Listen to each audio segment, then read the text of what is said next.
আসসালামু আলাইকুম, শুভ সন্ধ্যা। আমি তাজরিন তাবাসসুম অন্বেষা আপনাদের সাথে আছি সময়ের আলাপনের তৃতীয় পর্ব। 1972 সালে সদ্য স্বাধীন বাংলাদেশে উচ্চশিক্ষা গ্রহণকারীর সংখ্যা ছিল 31,000, আর এখন সে সংখ্যা ছাড়িয়েছে 31 লাখের চেয়েও বেশি।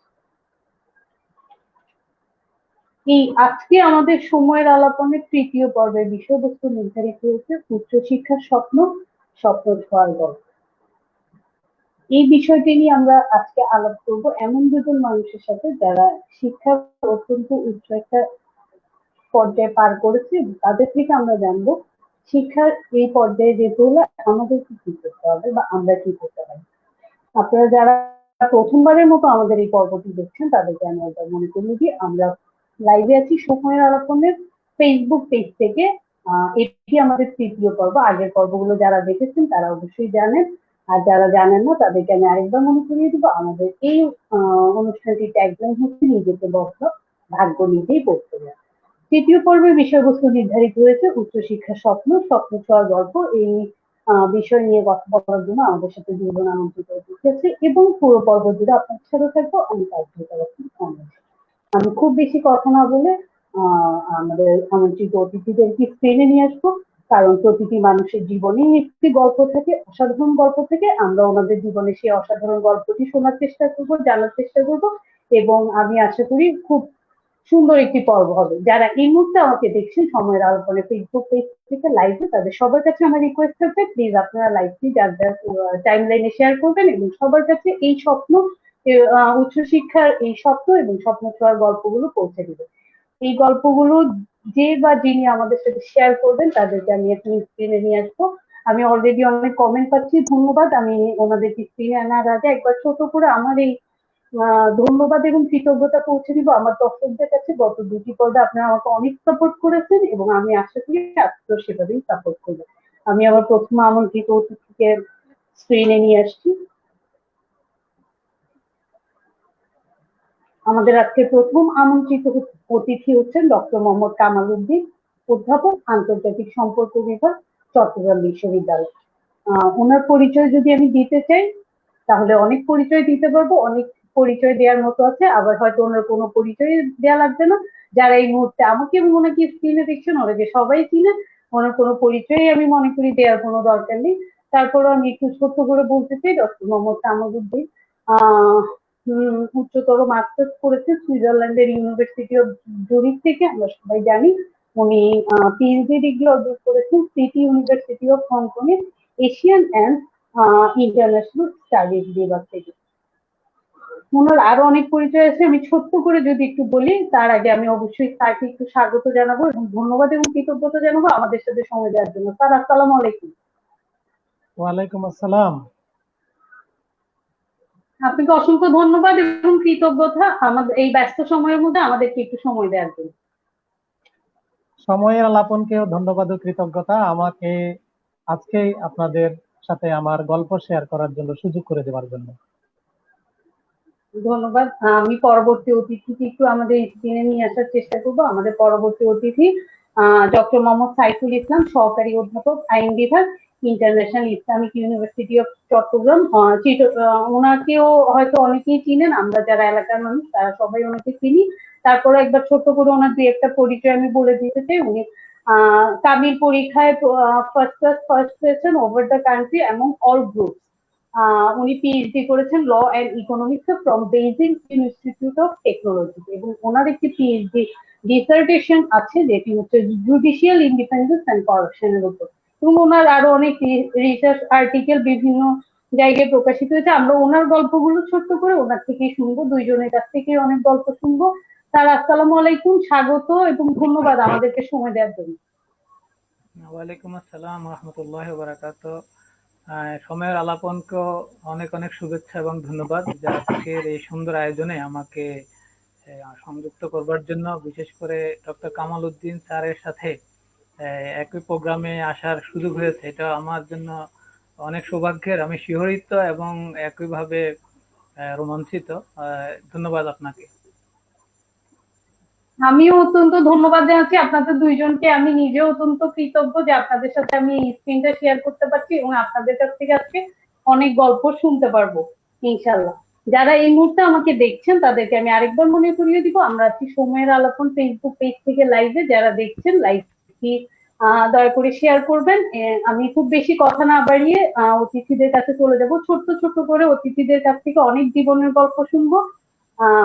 প্রথমে আমি যাব ডক্টর মোহাম্মদ কামালউদ্দিন স্যারের কাছে। আমার মনে হয় স্বপ্ন দেখাতে পারে না এমন একজন মানুষ হচ্ছে ডক্টর মোহাম্মদ কামালউদ্দিন। আমাদের জীবনে যেটি সবচেয়ে বেশি অভাব সেটি আমার মনে হয় যে স্বপ্ন দেখানোর লোকের অভাব। ছাত্রদের স্বপ্ন বাস্তবায়নের পথে এটি একটি বিশাল বাধা বলে আমি মনে করি।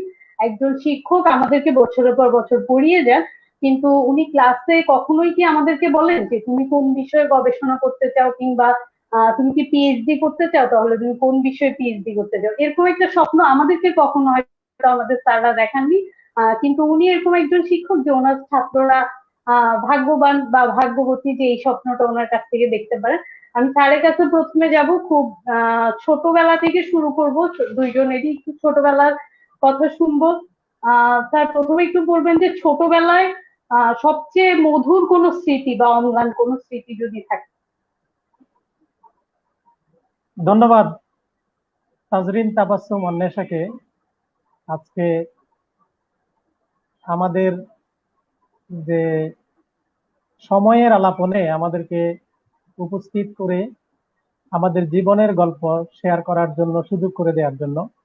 প্রথমে আমি আজকে যারা আমাকে শুনছেন সবাইকে আমি ধন্যবাদ এবং কৃতজ্ঞতা জানাচ্ছি। এবং আমি শুধু এতটুকু বলবো, আসলে আমি এমন কোনো মানুষ নই যার জীবনের গল্প দিয়ে অনেকের জীবন পরিবর্তন হতে পারে, এবং আমি কারো থেকে তেমন কোনো আলাদা মানুষ নই। আজকের যে সুবর্ণচর তার থেকে অনেক খারাপ অবস্থায় আমার জন্ম হয়েছে, এবং সেই জায়গা থেকে আমরা পড়াশোনা করেছি।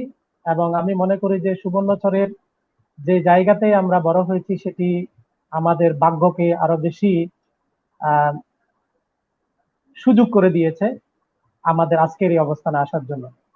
আমি যদি আমার জীবনের সুখ এবং দুঃখের যে স্মৃতি, সেই স্মৃতিগুলো যদি মনে করি, আসলে মানুষের জীবনে সুখের স্মৃতি খুব কমই মনে থাকে, কারণ এটি সাস্টেইন করে কম জীবনে। কিন্তু দুঃখের স্মৃতিগুলো, কষ্টগুলো মানুষের জীবন পরিবর্তন করার জন্য গুরুত্বপূর্ণ ভূমিকা পালন করে।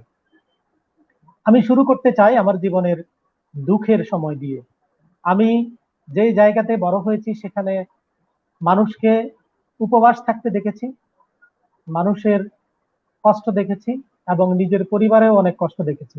কিন্তু জীবনের সবচেয়ে বড় কষ্ট পেয়েছি 1987 সালে। 1987 সালে আমি যখন তৃতীয় শ্রেণীতে পড়ি, যদিও এখানে অনেক গল্প আছে তৃতীয় শ্রেণীতে আসার, আমি থাকার কথা ছিল ষষ্ঠ বা সপ্তম শ্রেণীতে, কিন্তু ওই অবস্থায় আমি তৃতীয় শ্রেণীতে পড়তাম। সেই সময়ে আমার গর্ভধারিণী মা ইন্তেকাল করেন। সেই সময়ে আমার কাছে মনে হয়েছিল যে একটি মানুষের জীবনের মানুষটি কোন দিকে যাবে, যে একটি মানুষের আমরা যেটিকে বলি অথৈ সাগরে পড়ার যে একটি অবস্থা, সেটি হয়েছিল আমাদের জীবনে। আমরা 6 ভাই 2 বোনের আমার বাবার সংসারে আমাদের এই যে একটা অবস্থা তৈরি হয়েছিল, সেখান থেকে কেটে উঠে আজকের এই অবস্থানে আসাটা আমার জন্য সবচেয়ে বড় ধরনের চ্যালেঞ্জ ছিল। কিন্তু যাই হোক, সেই কষ্টকে বুকে ধারণ করে আমার পরিবারের, আমার শ্রদ্ধেয় বড় ভাই, আমার বাবা, ওনাদের সহযোগিতায় আমি আমার পড়াশোনা শেষ করি। এবং আরেকটি স্মৃতি আমি যদি বলতে চাই, সেই স্মৃতিটি হচ্ছে আমি চট্টগ্রাম বিশ্ববিদ্যালয়ে যখন ভর্তি হই 1997 সালে।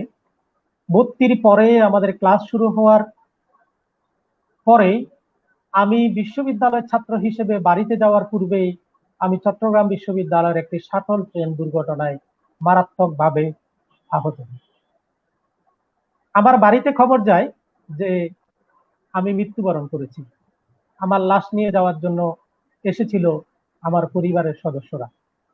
আমি তখন কোনো টেলিফোন ছিল না, ওয়্যারলেসের মাধ্যমে চটজব্বর থানার পুলিশকে চট্টগ্রাম বিশ্ববিদ্যালয় খবর দেয়, আমার পরিবার থেকে এসে আমাকে দেখে যে না, আমি মারা যাইনি। আমি দীর্ঘ প্রায় 6 থেকে 7 মাস আমি চিকিৎসাধীন ছিলাম, এবং কেউ কখনো কল্পনা করতে পারেনি যে আমি বেঁচে আছি ঠিকই, আমি কখনো হাঁটতে পারবো। কারণ শাটল ট্রেন ট্রাকের দুর্ঘটনায় আমার শরীরের এমন কোনো অংশ নেই যেখানে আমার আঘাত লাগেনি। আল্লাহর অশেষ মেহেরবানিতে আমি পরিপূর্ণভাবে সুস্থ হলাম, কিন্তু আমি কখনো চিন্তা করিনি যে আমি আবার পড়াশোনা করতে পারবো। কিন্তু যাই হোক, আমি একটু দেরিতে হলেও আমি চট্টগ্রাম বিশ্ববিদ্যালয়ে আবার ফিরে আসি, বন্ধুদের মাঝে ফিরে আসি, আমার ক্যাম্পাসে আমি আবার ফিরে আসি।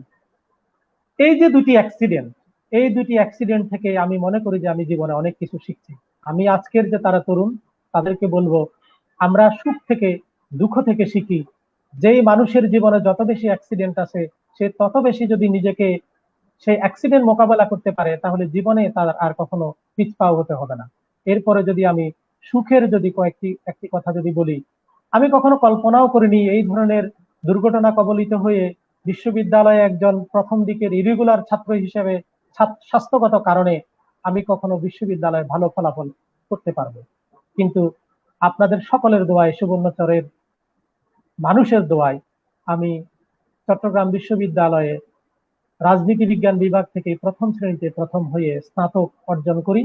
সেই যে আমার যে ভালো লাগাটা, সেই ভালো লাগাটা আমার কাছে মনে হয়েছে আমার জীবন পরিবর্তন করার জন্য আরেকটি মাইল ফলক হিসেবে কাজ করেছে। আর তারপরে আমি মাস্টার্সও সেভাবে ফলাফল করি। আর এর পরের যে জিনিসগুলো আছে সেগুলো হচ্ছে গতানুগতিক, অনেক ভালো লাগার জিনিস আছে। সেই জিনিসগুলো আমার হৃদয়ে অতভাবে দাগ কাটেনি, কিন্তু সবচেয়ে বেশি ভালো লাগে, এখন সবচেয়ে বেশি ভালো লাগে আমি বাড়িতে গেলে আমার খুব কাছের এলাকার কোনো মানুষ যদি সকালে ফজর নামাজের পরে এসে আমার সাথে নাস্তা করে, এবং এটি আমার ছাত্র জীবন থেকে হয়েছে। এবং এই ভালো লাগাটা আমি কখনো বুঝতে পারি না। যখনই আমি সুবর্ণচরে যাই, ছাত্র জীবন থেকে আমার এলাকার মুরব্বী, একবারে প্রান্তিক মানুষ আমাকে দেখতে আসে, আমার সাথে গল্প করে। এই জিনিসগুলো হচ্ছে আমার ভালো লাগার বিষয়। এতটুকুই আর কি, ভালো লাগা এবং মন্দ লাগার বিষয়গুলো, যেটি আমি জানি না আপনাদের কতটুকু আমি এনরিচ করতে পেরেছি। ধন্যবাদ, ধন্যবাদ স্যার, ডক্টর মোহাম্মদ কামালউদ্দিন স্যারকে ধন্যবাদ। আমি আবারও আসবো স্যারের কাছে, অবশ্যই সব দুইজনের কাছেই ছোট ছোট করে কিছু উত্তর নিব, শুনবো দুইজনেরই কথা, কারণ আমাদের মাঝে আজকে দুইজন সুবর্ণ সন্তান আছেন। যারা এই মুহূর্তে আমাকে দেখছেন তারা জানেন যে আমরা সময়ের আলাপনের 3য় পর্বে আছি, এবং এটি আজকের বিষয়বস্তু উচ্চ শিক্ষার স্বপ্ন এবং স্বপ্ন ছোঁয়ার গল্প। আমি আমার পরবর্তী অতিথির কাছে একটু যেতে চাই, ডক্টর মোহাম্মদ সাইফুল ইসলাম, যিনি সহকারী অধ্যাপক, আইন বিভাগ, International Islamic University of Chittagong. ওনার কাছেও আমি একটু ছোটবেলার গল্পই শুনবো, যেহেতু আমরা ওনাদের পুরো জীবনের খন্ড খন্ড চিত্র তুলে ধরতে চাই। ছোটবেলাটা কেমন ছিল, এবং স্যারের মতোই যদি কোনো স্মৃতি বলতে চান। এবং স্যার বলেছে যে সুখের স্মৃতি চেয়ে দুঃখের স্মৃতিগুলোই হয়তো আমাদের বেশি মনে থাকে। আপনার ক্ষেত্রে কি সেরকমই?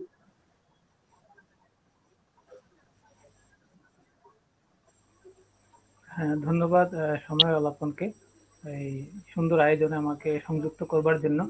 আসলে আমি কামাল স্যারের ঘটনা দুটো আজকে এই প্রোগ্রামের মাধ্যমে আসলে জানতে পেরেছি। হয়তো ভবিষ্যতে কখন হয়তো জানতে পারতাম, যখন ওনার বায়োগ্রাফি হয়তো বের হতো তখন হয়তো। আসলে খুবই এনকারেজিং পয়েন্ট যে জীবনের এত ছোট বয়সে যেভাবে ঘুরে দাঁড়ানোর যে তিনি অবস্থায় ছিলেন এবং ঘুরে দাঁড়িয়েছেন, এটা অবশ্যই আমাদের পথ চলার জন্য একটি এই পাথেয় হিসাবে থাকবে আমি মনে করি। তবে আমার ছোটবেলা আসলে এত বড় ধরনের মানে এই ধরনের কোনো বিপদ বা এই ধরনের কোনো ঝড় ঝঞ্ঝার মধ্যে আসলে পড়তে হয়নি। তবে ছোটবেলার যেহেতু আমার যে সুখ স্মৃতি যেগুলো বা আমার জীবন পরিবর্তন যদি আমরা বলি, হয়তো এখন যেখানে যতটুকু এসছি এর মধ্যে যে স্মৃতিগুলো সবচেয়ে মানে যে স্মৃতিটি প্রথমেই বলতে হয় সেটি হচ্ছে, যেহেতু আমি আমার এলাকায় প্রাইমারিতে পড়েছিলাম ক্লাস 4 পর্যন্ত, যেটা আমাদের আক্তার মিয়ারহাট বাজার পাশে উত্তরসর ক্লাস সরকারি প্রাথমিক বিদ্যালয়, এখানে আমি আমার প্রাথমিক পড়াশোনাটা ছিল ক্লাস 4 পর্যন্ত। আসলে এই সময় আমাদের সেই সময়ে সবচেয়ে দিনে আগে প্রথমেই এই এক শিক্ষকের নাম নিয়ে আসতে হয়। আমাদের সাইফুল স্যার তাদের চরবাটার সরকারি খাসিরহাট প্রাইমারি স্কুলে পরবর্তী যিনি ট্রান্সফার হয়েছিলেন, তিনি দূর সম্পর্কে আবার আমার আত্মীয় হয়ে থাকেন। তো স্যার আমাদের বাড়িতে ছিলেন এবং আমাদের প্রায় সব ভাই বোনকে পড়িয়েছিলেন। আসলে অনেক সময় তখন দেখা যেত বাড়ি থেকে আমাদের বাড়ির বর্তমান বাজার থেকে আমাদের বাড়ির যে রাস্তাটি, এটা এখনো অনেকে হয়তো বিভিন্নভাবে জেনে থাকেন। এটা বিভিন্ন কারণে আমরা এই জায়গাটাতে খুব প্রবলেম ফেস করি। আমার আম্মু দেখা যাচ্ছে যে অনেক সময় এই রাত্রিবেলা বা পড়ানোর জন্য যখন নিয়ে আসতেন, যে হারিকেন জ্বালিয়ে, অর্থাৎ তিনি আমাকে সাথে করেই মূলত নিয়ে আসতেন। আবার আমাকে নেয়ার জন্য হয়তো এই একা একা তিনি সেখানে কিন্তু চলে আসতেন, এসে আবার আমাকে সেখান থেকে এভাবে নিয়ে যেতেন। তো এই সমস্ত যে বিষয়গুলো এরকমই। এবং আমার আব্বু, আমি এই ক্লাস সিক্সে, অর্থাৎ আপনার ষষ্ঠ শ্রেণীতে আমি ক্লাস, এবার একটু বলে ফেলি, ক্লাস ফোর থেকে আমি মাদ্রাসায় চলে গিয়েছি ক্লাস ফাইভে, আমাদের যে সরকার ইসলামিয়া দাখিল মাদ্রাসা সেখানে।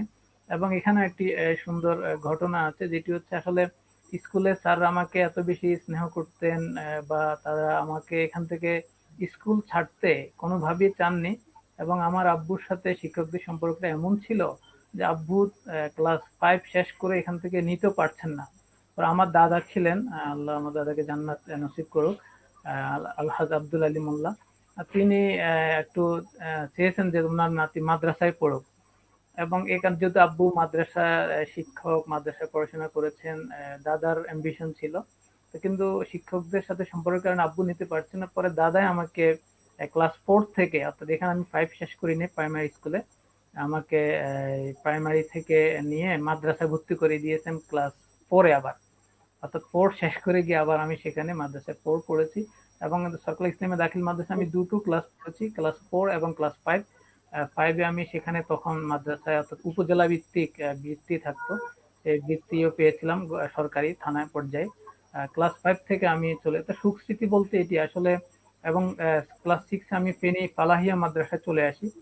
তো ক্লাস সিক্সে আসলে আমি সিক্সে পড়লো বয়সের দিক থেকে আমি মানে আমি যখন দাখিল পরীক্ষা দিচ্ছি তখন আমাকে অনেকে দেখে মানে দাখিল পরীক্ষার্থী মনে করতো না, যে এত ছোট ছেলে, যেহেতু এমনি তো একটু খাটো, আর তখন হ্যাংলা ছিলাম।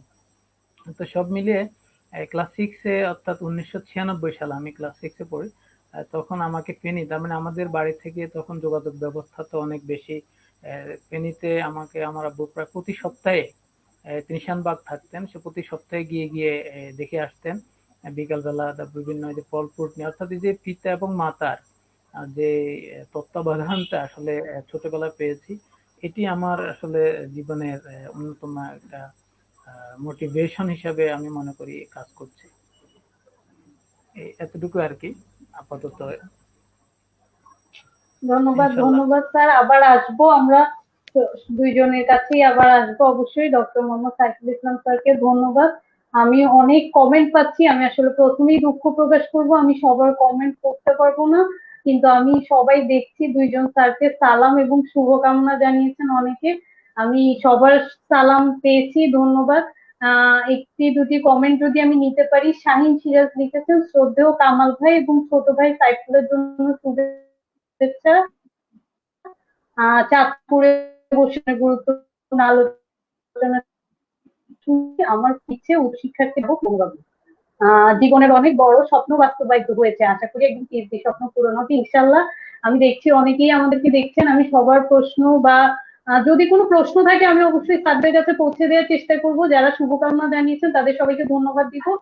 কমেন্ট পড়ে কিংবা আমি কথা বলে খুব বেশি সময় নষ্ট করতে চাই না, আমরা স্যারদের কথা শুনবো। এজেডএম ওমর ফারুক লিখেছেন, স্বাগতম দুই আলোচক সুবর্ণবর্গ, ডক্টর মোহাম্মদ কামালউদ্দিন এবং ডক্টর মোহাম্মদ সাইফুল ইসলাম। ধন্যবাদ, ধন্যবাদ। যারা কমেন্ট করছেন প্লিজ আমাদের সাথেই থাকবেন। সবাই সালাম জানাচ্ছেন, থ্যাংক ইউ। আব্দুর রহিম লিখেছেন, দুইজনের অনুষ্ঠান দেখছি, ধন্যবাদ। On the way from Subarnachar watching, thank you so much. আমি তোমাদের স্যারের কাছে যাব, ডক্টর মোহাম্মদ কামালউদ্দিন স্যারের কাছে।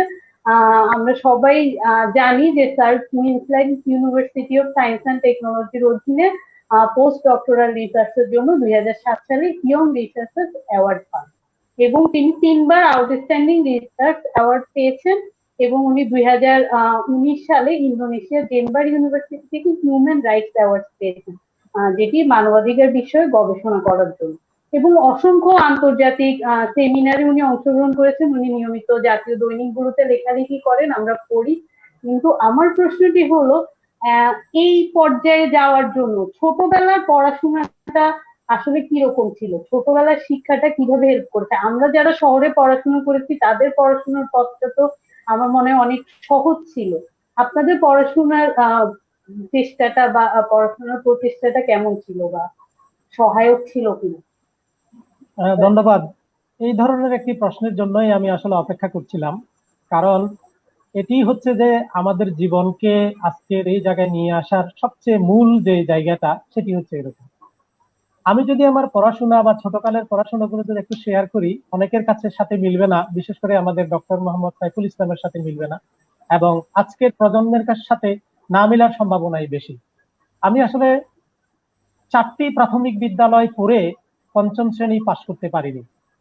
4টি প্রাথমিক বিদ্যালয় পড়ে পঞ্চম শ্রেণী পাশ করতে পারিনি। যখনই আমি পঞ্চম শ্রেণীতে পড়ি, তখন আমাদের সময়ে আমরা যে মা বাবার টাকার পরিবর্তে আসলে আমাদের চাল, ডিম এগুলো বিক্রি করে আমরা ছাত্ররা এই নিজেদের পকেট খরচ চালানোর জন্য চেষ্টা করতাম। আমি একবার এই ধরনের একটি ঘটনা করেছিলাম, যার কারণে আমার মা খুবই রাগান্বিত হয়ে আমাকে পঞ্চম শ্রেণীর ছাত্রকে মাদ্রাসায় ক্লাস 1-এ কিন্তু উনি আমাকে ভর্তি করিয়ে দেন। আমি তখন নুরানি মাদ্রাসায় ভর্তি হই। আমার মার চিন্তা ছিল যে, আসলে আমার নামও রেখেছিলেন আমার মায়ের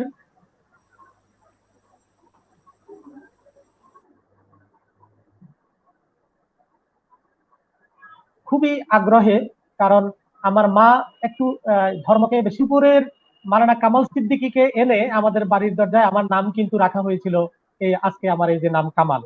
যার কারণে মাদ্রাসা শিক্ষা আমি চলে গেলাম, যাই আমি নুরানি মাদ্রাসায় পড়াশোনা করি। নুরানি মাদ্রাসা থেকে আমি 3য় শ্রেণীতে দুলাল মিয়ারহাট দাখিল মাদ্রাসায় ভর্তি হয়ে কোনো কষ্ট মষ্ট করে আমি দাখিল পাস করি। এখানে কষ্ট করার বিষয় হচ্ছে, আমি যখন 3য় শ্রেণীতে আমার আম্মা মারা যান, এরপরে দুলাল মিয়ারহাট থেকে আমার যেখানে বাড়ি সেটির দূরত্ব হচ্ছে 8 থেকে 9 কিলোমিটার। এই 8 থেকে 9 কিলোমিটার এই রাস্তাটা ছিল কাঁচা। এই রাস্তায় আমি হেঁটে হেঁটে মাদ্রাসায় যেতাম। যেহেতু মাদ্রাসাটা ক্লাস 4 থেকে শুরু হয়েছে, 3-4 থেকে, আমি ওই ছোট ওই বাচ্চা সেই হেঁটে হেঁটে যেতাম। এরপরে একটি পর্যায়ে আমাকে একটা সাইকেল কিনে দেওয়া হলো। আমি আমার অনেক বন্ধুদেরকে বলতাম যে আমরা 2জন শেয়ার করে সাইকেলে যেতাম। শর্ত ছিল যে আমি যাকে সাইকেল শেয়ার করব উনি আমাকে সাইকেল চালাইয়া নেবেন, এটি ছিল শর্ত। আমি পিছনে বসতাম। আজকে আপনারা যে ডক্টর কামাল উদ্দিনকে অনেক স্বাস্থ্যবান মনে করতেন, আমার এরকম কোনো স্বাস্থ্য ছিল না। আমি খুবই লিন এন্ড থিন ছিলাম, এবং আমার আচার ব্যবহার প্রাথমিকভাবে খুবই খারাপ ছিল। আপনারা যদি মনে করতে পারেন যে একজন গ্রাম্য ডান পিটে ছেলের যেরকম আচরণ থাকা উচিত, ভালো কথা জিজ্ঞেস করলো আমি নাকি উল্টা উল্টা কথার উত্তর দিতাম।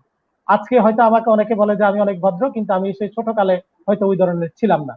এভাবেই আমি পড়াশোনা করেছি। জীবনে কখনো আমি কোনো শিক্ষকের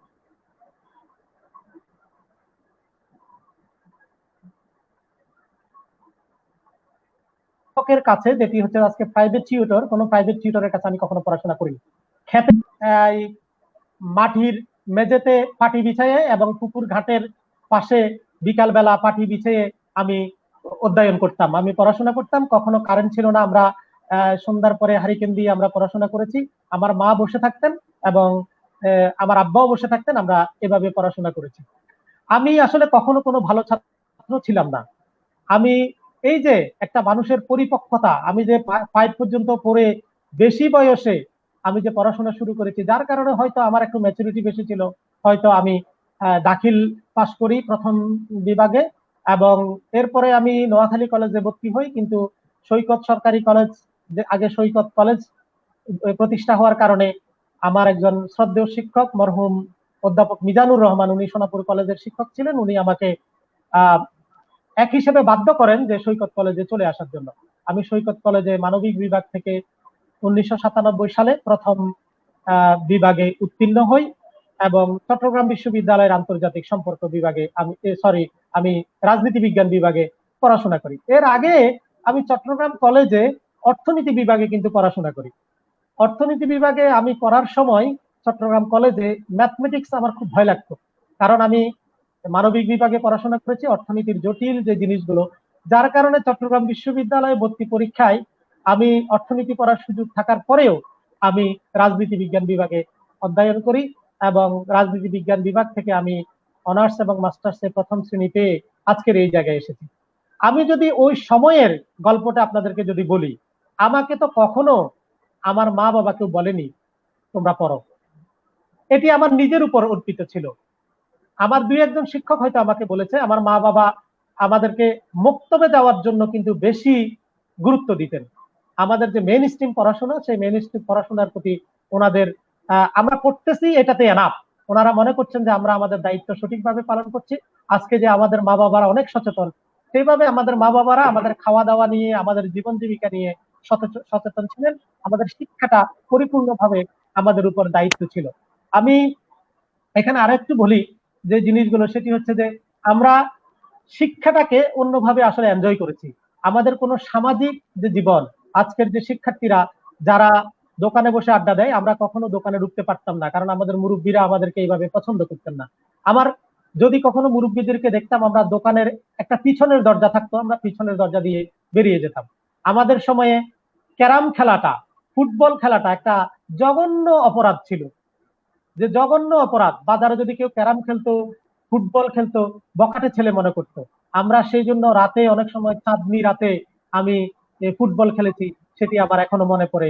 আমরা বন্ধু বান্ধবে অনেক আড্ডা দিয়েছি। তাহলে আমাদের এই যে শৈশব যে জিনিসটি, আমরা শুধু টেক্সট বুক থেকে পড়াশোনাটা শিখিনি, যে পাঠ্য বইয়ের যে মুখস্থ বিদ্যা আমি কখনো অর্জন করতে পারিনি। আমি জীবনে কখনো মুখস্থ করিনি, আমি মুখস্থটা পারিয়ে না। আমার জীবনের আমি পড়তাম, আমার যা ভালো লাগতো তাই করতাম। আর বন্ধুদের সাথে আমি সবসময় পড়াশোনা নিয়ে আমার ক্লাসের বন্ধুদের সাথে গল্প করতাম, এবং গল্প করতে করতে আমি এভাবে শিখেছি। এবং এই যে সমাজ থেকে, মানুষ থেকে, এই সমাজের এই এই বিভিন্ন জিনিসগুলো থেকে আমরা যে শিক্ষাগুলো শিখেছি, সেটি আজকে আমার কাছে মনে হয়েছে পাঠ্যপুস্তকের বাহিরের ওই শিক্ষাটাই আমার কাছে সবচেয়ে গুরুত্বপূর্ণ শিক্ষা বলে আমি মনে করি। ধন্যবাদ, ধন্যবাদ ডক্টর মোহাম্মদ কামালউদ্দিন স্যারকে। আহ পাঠ্যপুস্তকের বাইরের শিক্ষাটা অনেক গুরুত্বপূর্ণ। স্যার যেটা বলছিলেন, আমি অনেক কমেন্ট পাচ্ছি, আমি সবার কমেন্ট পড়তে পারবো না, আমি আগেই বলছি। লিখতেছেন একজন, আপনাদের স্বপ্ন কি পূরণ হয়েছে? দুইজনের কাছেই জিজ্ঞাসা। যেসব প্রশ্ন, আমি সবগুলো কমেন্ট পড়ছি, যেগুলি প্রশ্ন আছে আমি সেগুলি পড়বো, স্যাররা ওনাদের বক্তব্যের মাঝখানে অবশ্যই উত্তরগুলি দিবেন। ওমর ফারুক কামালউদ্দিনের নিকট জিজ্ঞাসা, আপনি ছোটবেলায় কি কি সমস্যার সম্মুখীন হয়েছেন এবং তা ওভারকাম করে শিক্ষা জীবন অব্যাহত রেখেছেন? প্রশ্নটার উত্তরই স্যার এই দিয়েছে। ধন্যবাদ, ধন্যবাদ প্রশ্ন করার প্রিয় ব্যক্তিত্ব। খুব বেশি সময় নিব না, আমি আরেকবার শুধু মনে করিয়ে দিব, আমরা আছি সবাই সময়ের আলাপনে ফেসবুক পেজ থেকে লাইভে, যেটি আজকে তৃতীয় পর্ব প্রচারিত হচ্ছে, এবং এটি আজকের বিষয় উচ্চশিক্ষার স্বপ্ন, স্বপ্ন ছোঁয়ার গল্প। আমি চলে যাব এই মুহূর্তে ডক্টর মোহাম্মদ সাইফুল ইসলাম স্যারের কাছে। ওনার কাছে আমি যেটি জিজ্ঞাসা করব, স্যার যেটি বলেছেন যে ছোটবেলায় ওনাদের পড়ালেখার যেই বাধাটা বা যে বাধা অতিক্রম করে ওনারা আজকে এই পর্যায়ে এসেছেন, এবং ওনার জীবনের দুইটি ঘটনাও বলেছেন। আমি ডক্টর মোহাম্মদ সাইফুল ইসলামকে জিজ্ঞেস করবো, আপনার কি মনে হয় যে শৈশবের দিনগুলোতে কি এখন ফিরে যেতে ইচ্ছে করছে? সেই দিনগুলো আসলে কেমন ছিল, আর এখন যে জীবনে আছেন সেই জীবনটা ভালো না আগের জীবনটা ভালো ছিল?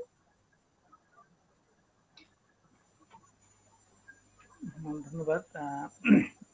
যেটা তো আগে বলেছি যে কামাল স্যারের লাইফটা অনেক মানে স্ট্রাগল করে যারা আমরা বড় হবার আইকন যদি মনে করি, তাহলে অবশ্যই স্যারকে ফলো করতে পারবো। আমার লাইফে আসলে এত বড় ধরনের স্ট্রাগল ছিল না। আমি আপনার প্রশ্নের ডিরেক্ট উত্তর দেওয়ার আগে একটু বিষয় একটু ভিন্ন আঙ্গিকে একটু শেয়ার করতে চাই আমাদের দর্শক যারা আমাদেরকে দেখছেন। যেটা আমি প্রথম প্রশ্নে বলেছিলাম যে আমি আসলে আমাদের জীবন মানে টার্নিং পয়েন্টটা যদি আমি বলি, তাহলে যে আমি ক্লাস 5 থেকে, অর্থাৎ আমাদের সরকার ইসলামে দাখিল মাদ্রাসা আমি ক্লাস 4 এবং 5 পড়েছি। এই যে আমার আব্বুর হয়তো দূরদর্শী যে চিন্তা ছিল, তিনি হয়তো সেখানে রাখলে হতো যে ঠিক আছে এখান থেকে দাখিল পাশ করুক না, দাখিল পাশ করলে তাকে আমি হয়তো অন্য জায়গায় নিয়ে যাব। কিন্তু আমার আব্বু আমার সেই ছোটবেলায় ক্লাস আসলে এই বয়সে আপনি একটু, এখন হয়তো আমরা হোস্টেলে থাকতে পারি বা এখন হোস্টেল বিশ্ববিদ্যালয় ইনস্টিটিউশন গুলো মাদ্রাসা বলি আমরা, বা যে সমস্ত স্কুল কলেজে হোস্টেল রয়েছে এখন ফ্যাসিলিটি গুলো অনেক সুন্দর এবং সাজানো গোছানো, কিন্তু তখন তো এই ধরনের আসলে পরিবেশ ছিল না। সেই ছোটবেলায় তিনি রিস্ক নিয়ে আমাকে ফেনীতে, অর্থাৎ কত দূরে, অর্থাৎ আব্বু আম্মুর কাছ থেকে এইভাবে দূরে থেকে পড়াশোনা সেই অল্প বয়সে যে অর্থাৎ হোস্টেলে নিয়ে গিয়েছেন এবং সেখানে দিয়ে এসেছেন এবং থাকছি, এই যে বিষয়গুলো। এবং আমি আমার স্মরণ করি আমি প্রত্যেকবারে বাড়িতে আসলে যাওয়ার সময় কান্নাকাটি তো মোটামুটি থাকতোই, যে অর্থাৎ যেতে চাইতাম না বা যেতে মন চাচ্ছে না পিতামাতাকে ছেড়ে, কিন্তু যেতেই হবে, তো কান্না করে বের হতে হতো। এইভাবে ছিল। এবং ক্লাস সিক্স এটা অনেক ছোট ছিল, আমার এখনো স্মরণ পড়ে আসলে ওই বয়সে আমি মানে ক্লাস সিক্স হলেও মানে বর্তমান সময় অনেক সময় আমাদের একটু মানে যে আমরা আর্লি এজে এখন যে অনেকে পড়ে বা একটু দেরি হয়ে যায়, ওই সময় অনেকে এরকম মনে করতো যে ক্লাস সিক্স পড়লো মানে তার অনেক বয়স হয়েছে, আসলে তত হয় না।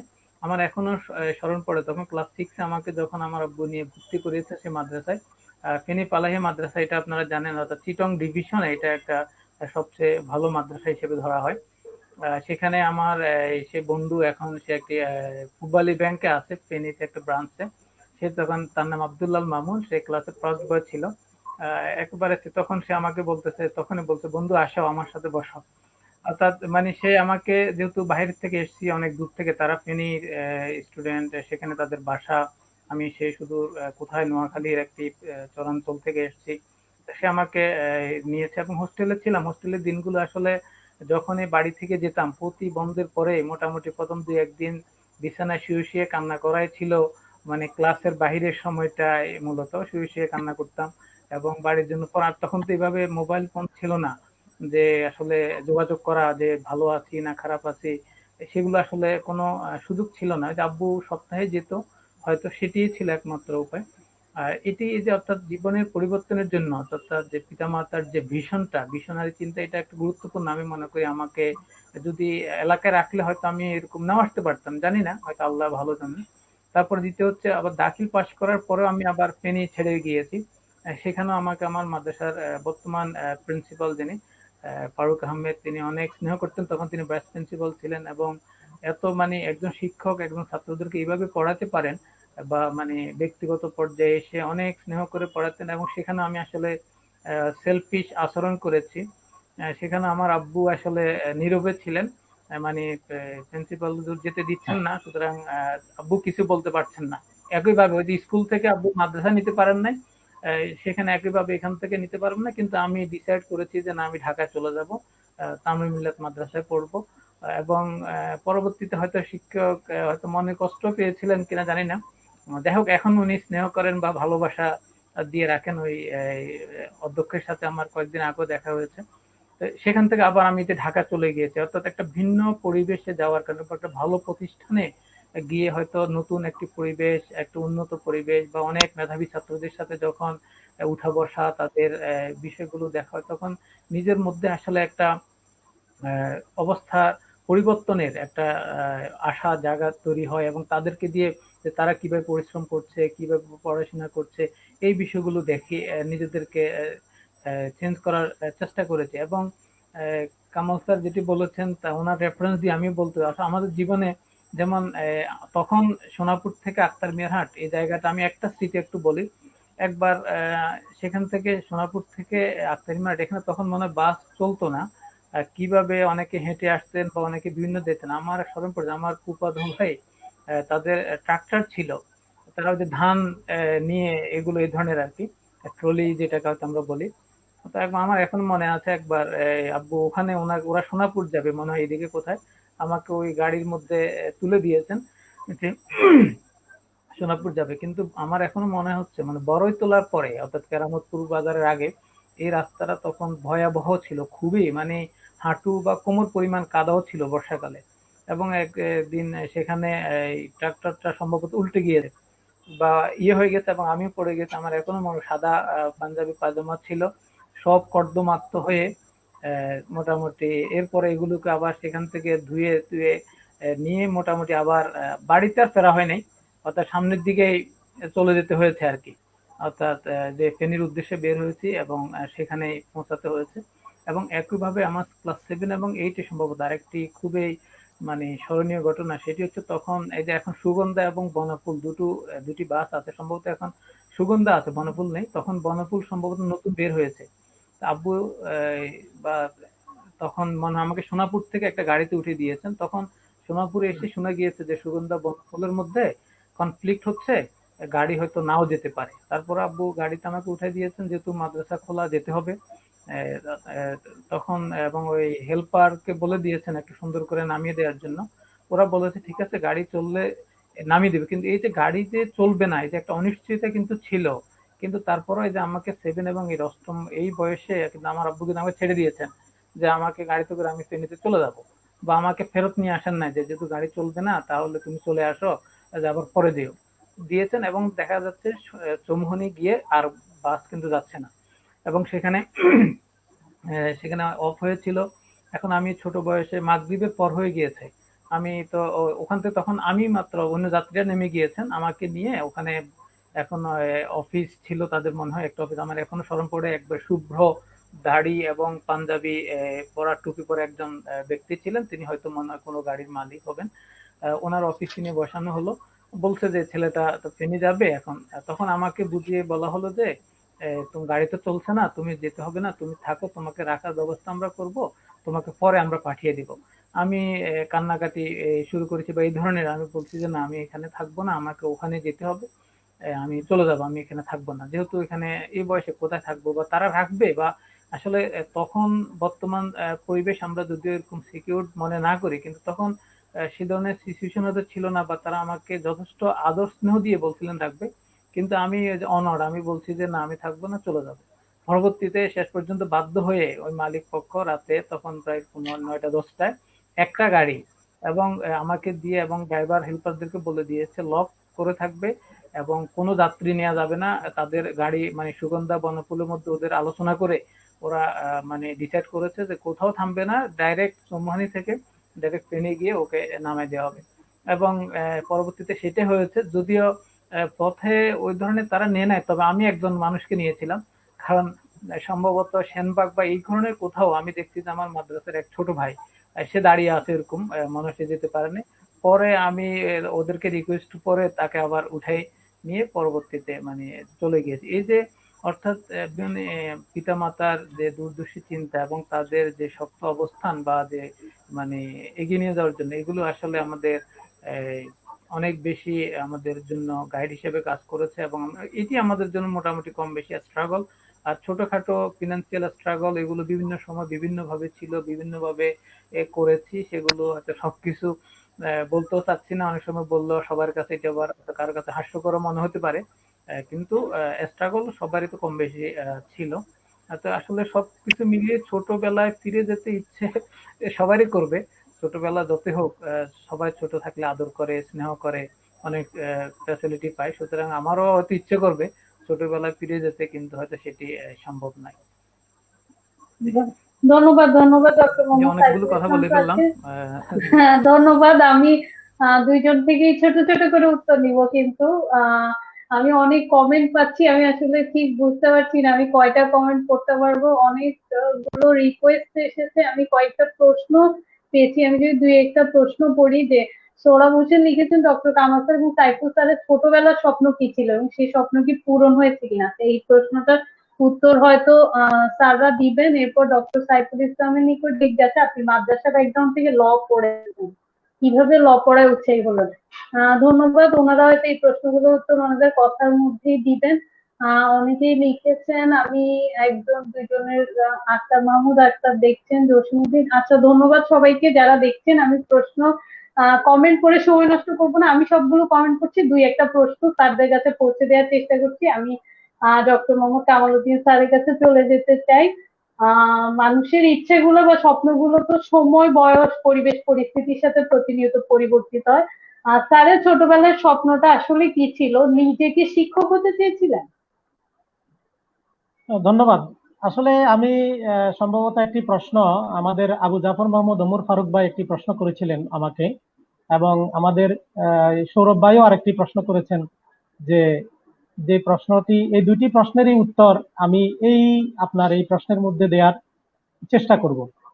যে প্রথমত হচ্ছে, আমি জীবনের যে কষ্ট, যে স্ট্রাগল, সে সত্যিকার অর্থে কোনো মানুষের যে স্ট্রাগল, আমি অর্থনৈতিক স্ট্রাগলটাকে বড় ধরনের স্ট্রাগল মনে করব না। কারণ ওই সময়ে যে আমি কখনো কোনো টিউশনিতে করিনি বা অন্য কোনো ভাবে আমার পরিবার যতটুকু সম্ভব হয়েছে আমাকে মোটামুটি সাপোর্ট দিয়েছেন। কিন্তু যে তার বাইরের যে কষ্ট, সেই কষ্ট হচ্ছে যে আমি যদি বলি, সেটি হচ্ছে যে আমরা কখনো নতুন বই কিনে পড়াশোনা করিনি।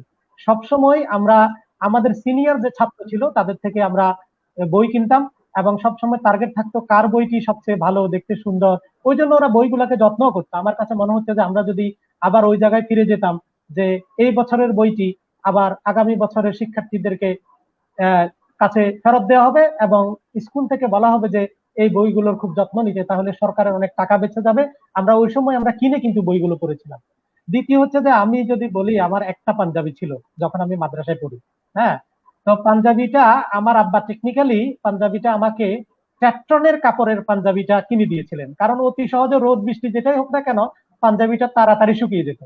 তো আমরা ওই পাঞ্জাবিটা, আমার মনে হয় দুইটা পাঞ্জাবি হয়েছে আমি যখন ক্লাস 9-এ পড়েছি তখন। এটি পাঞ্জাবি ছিল না এটা বলবো না, বাট ছিল একটা। এর বাইরে যদি বলি, আমি সব সময় কিন্তু আমার পরিবারকে সহযোগিতা করেছি আমার পড়াশোনার পাশাপাশি। যেটি হচ্ছে যে আমাদের দোকান ছিল, বুইয়ারহাটে দোকান ছিল।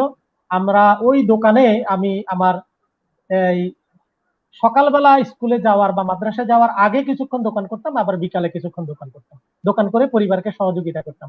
আর যে পড়াশোনা, সেটা তো আমি আগেই বলেছি যে আমি ওইভাবে এই যে খেতের আইলে, তারপরে মাঠে, বিভিন্ন জায়গায় আমি পড়াশোনা করেছি। আর বন্ধু বান্ধবের সাথে ডিসকাশন করে করে শিখছি। আর এই যে ইয়েগুলো, আর পরবর্তী যে স্ট্রাগলটা, আরেকটা স্ট্রাগলের কথা আমি বলি, আমি স্বাস্থ্যগত এবং অ্যাক্সিডেন্ট নিয়েই কিন্তু আমি বড় হয়েছি একবার ছোট কাল থেকে। বিমান দুর্ঘটনা থেকে শুরু করে ট্রেন দুর্ঘটনা, বাস দুর্ঘটনা, অ্যাম্বুলেন্স দুর্ঘটনা, সাইকেল দুর্ঘটনা, হুন্ডা দুর্ঘটনা, এগুলো আমার জীবনের সাথে ছিল। আমি যদি আমার দাখিল পরীক্ষার কথা একটু যদি বলি, যে স্ট্রাগল কাকে বলে, আমি যদি এটা বলি, আমি দাখিল পরীক্ষা দিতে যাই যখন, এই, অনেকগুলো বৃত্তি পরীক্ষা, অনেক কিছু দিয়েছি, এগুলো আমি সবকিছু বলছি না। দাখিল পরীক্ষাটা আমি যদি বলি, আমি সোনাপুরে আমাদের কেন্দ্র ছিল। সোনাপুরে আমরা বোর্ডিং ভাড়া করে আমরা থাকতে হতো। কিন্তু পরীক্ষার একদিন আগ থেকে আমার, যেটাকে বলে ফক্স, আসলে তো আমরা ফক্স শুনছি খুব পরে, এটাকে আমাদেরকে বলা হতো যে রুটি বা কিছু উঠছে এরকম। তো আমার যে এই চিকেন পক্সটা উঠছে, এটা এমন ভয়াবহ ছিল, আমি জামা বা কিছু পরলে এটা গায়ের সাথে পুরো লেগে যেত, একবার টোটালি লেগে যেত। যখনই লেগে যেত, আবার আমার এক বন্ধু এখন চট্টগ্রামে আছেন, মোহাম্মদ নুরনবী, আমরা এই ছোটকাল থেকে একসাথে পড়াশোনা করেছি, বেড়ে উঠেছি। নুরনবী আমার সাথে ছিল। নুরনবীর কাজ ছিল আমি পরীক্ষা দিয়ে আসার পরে আস্তে আস্তে আস্তে আস্তে আমার গায়ের থেকে লাগানো ওই পাঞ্জাবিটা খোলা,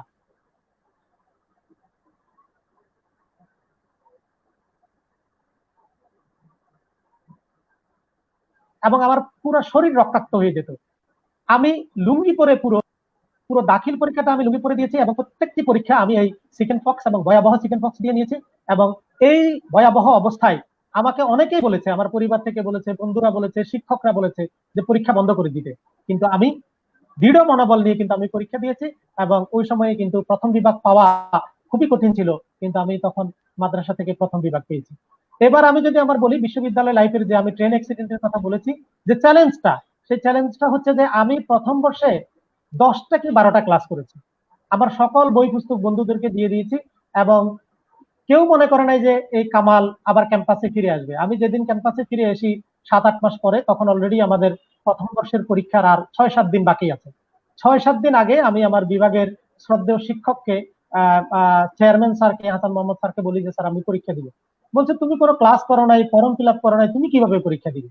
আমি বলছি যে না স্যার আমি পরীক্ষা দিব। বলছে তুমি কোনো পড়াশোনা করেছো? না স্যার আমি পড়াশোনা যতটুকু পরীক্ষার ফাঁকে ফাঁকে করে আমি পরীক্ষা দিব, আপনি একটু ব্যবস্থা করে দেন। স্যার বললো যে ঠিক আছে, তোমার পরীক্ষা দেওয়ার একমাত্র সুযোগ দিতে পারেন বিশ্ববিদ্যালয়ের ভাইস চ্যান্সেলর। আমি ওই সময় অনেক সাহসী ছিলাম।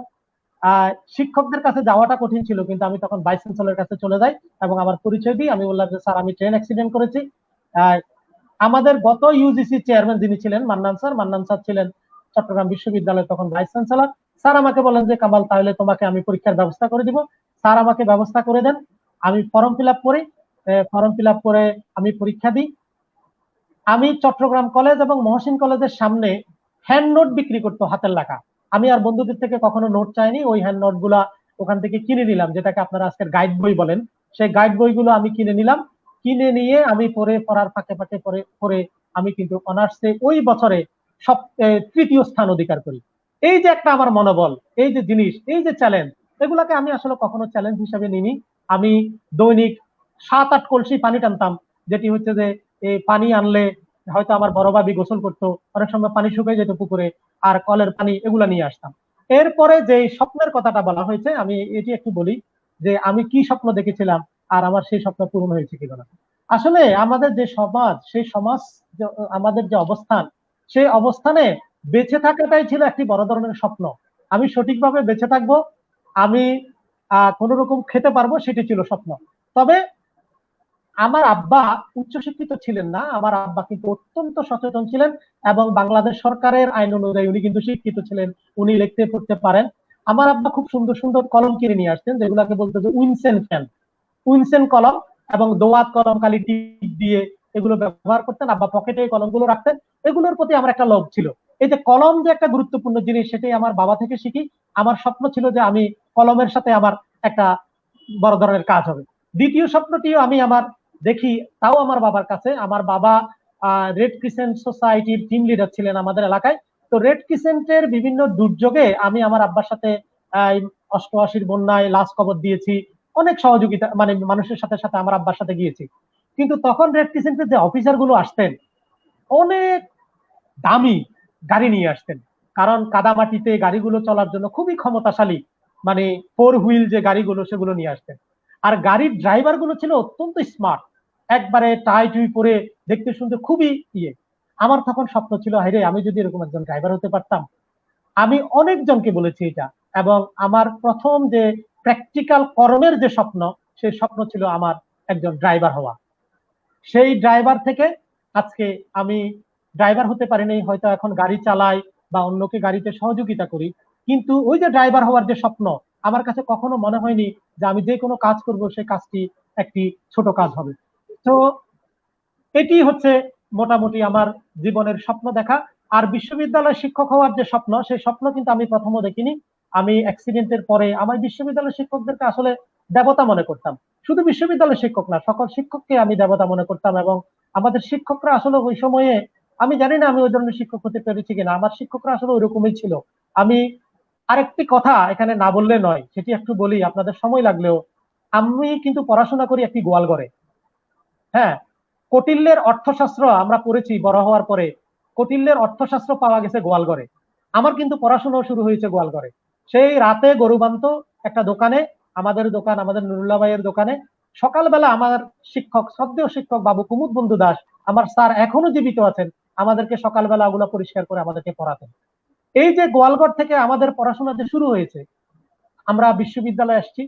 এখন ওই সময়ে থেকে আমি কখনো আমার জীবনকে ডিমোরালাইজ করিনি। এবং বিশ্ববিদ্যালয়ে আসার পরে আমি আমার স্যারদেরকে দেখতাম যে একজন বিশ্ববিদ্যালয়ের শিক্ষক এত জেন্টেল হতে পারে, উনাদের এত জ্ঞান থাকতে পারে। কারণ আমি brilliant teacher of the world আমি মনে করি। আমি অনেকগুলো শিক্ষক দেখেছি, যেমন আমাদের আড়াই চৌধুরী স্যার, আপনারা হয়তো শুনছেন, professor doctor Rafiqul Islam sir. Sir Colombia university থেকে পিএইচডি করার পরে ঢাকা বিশ্ববিদ্যালয়ের শিক্ষকতা ছেড়ে কিন্তু চট্টগ্রাম বিশ্ববিদ্যালয়ে এসেছিলেন। স্যারের ক্লাস দেখে আমি মনে করেছি যে আমার জীবনে যদি এই মানুষটার মতো হতে পারতাম।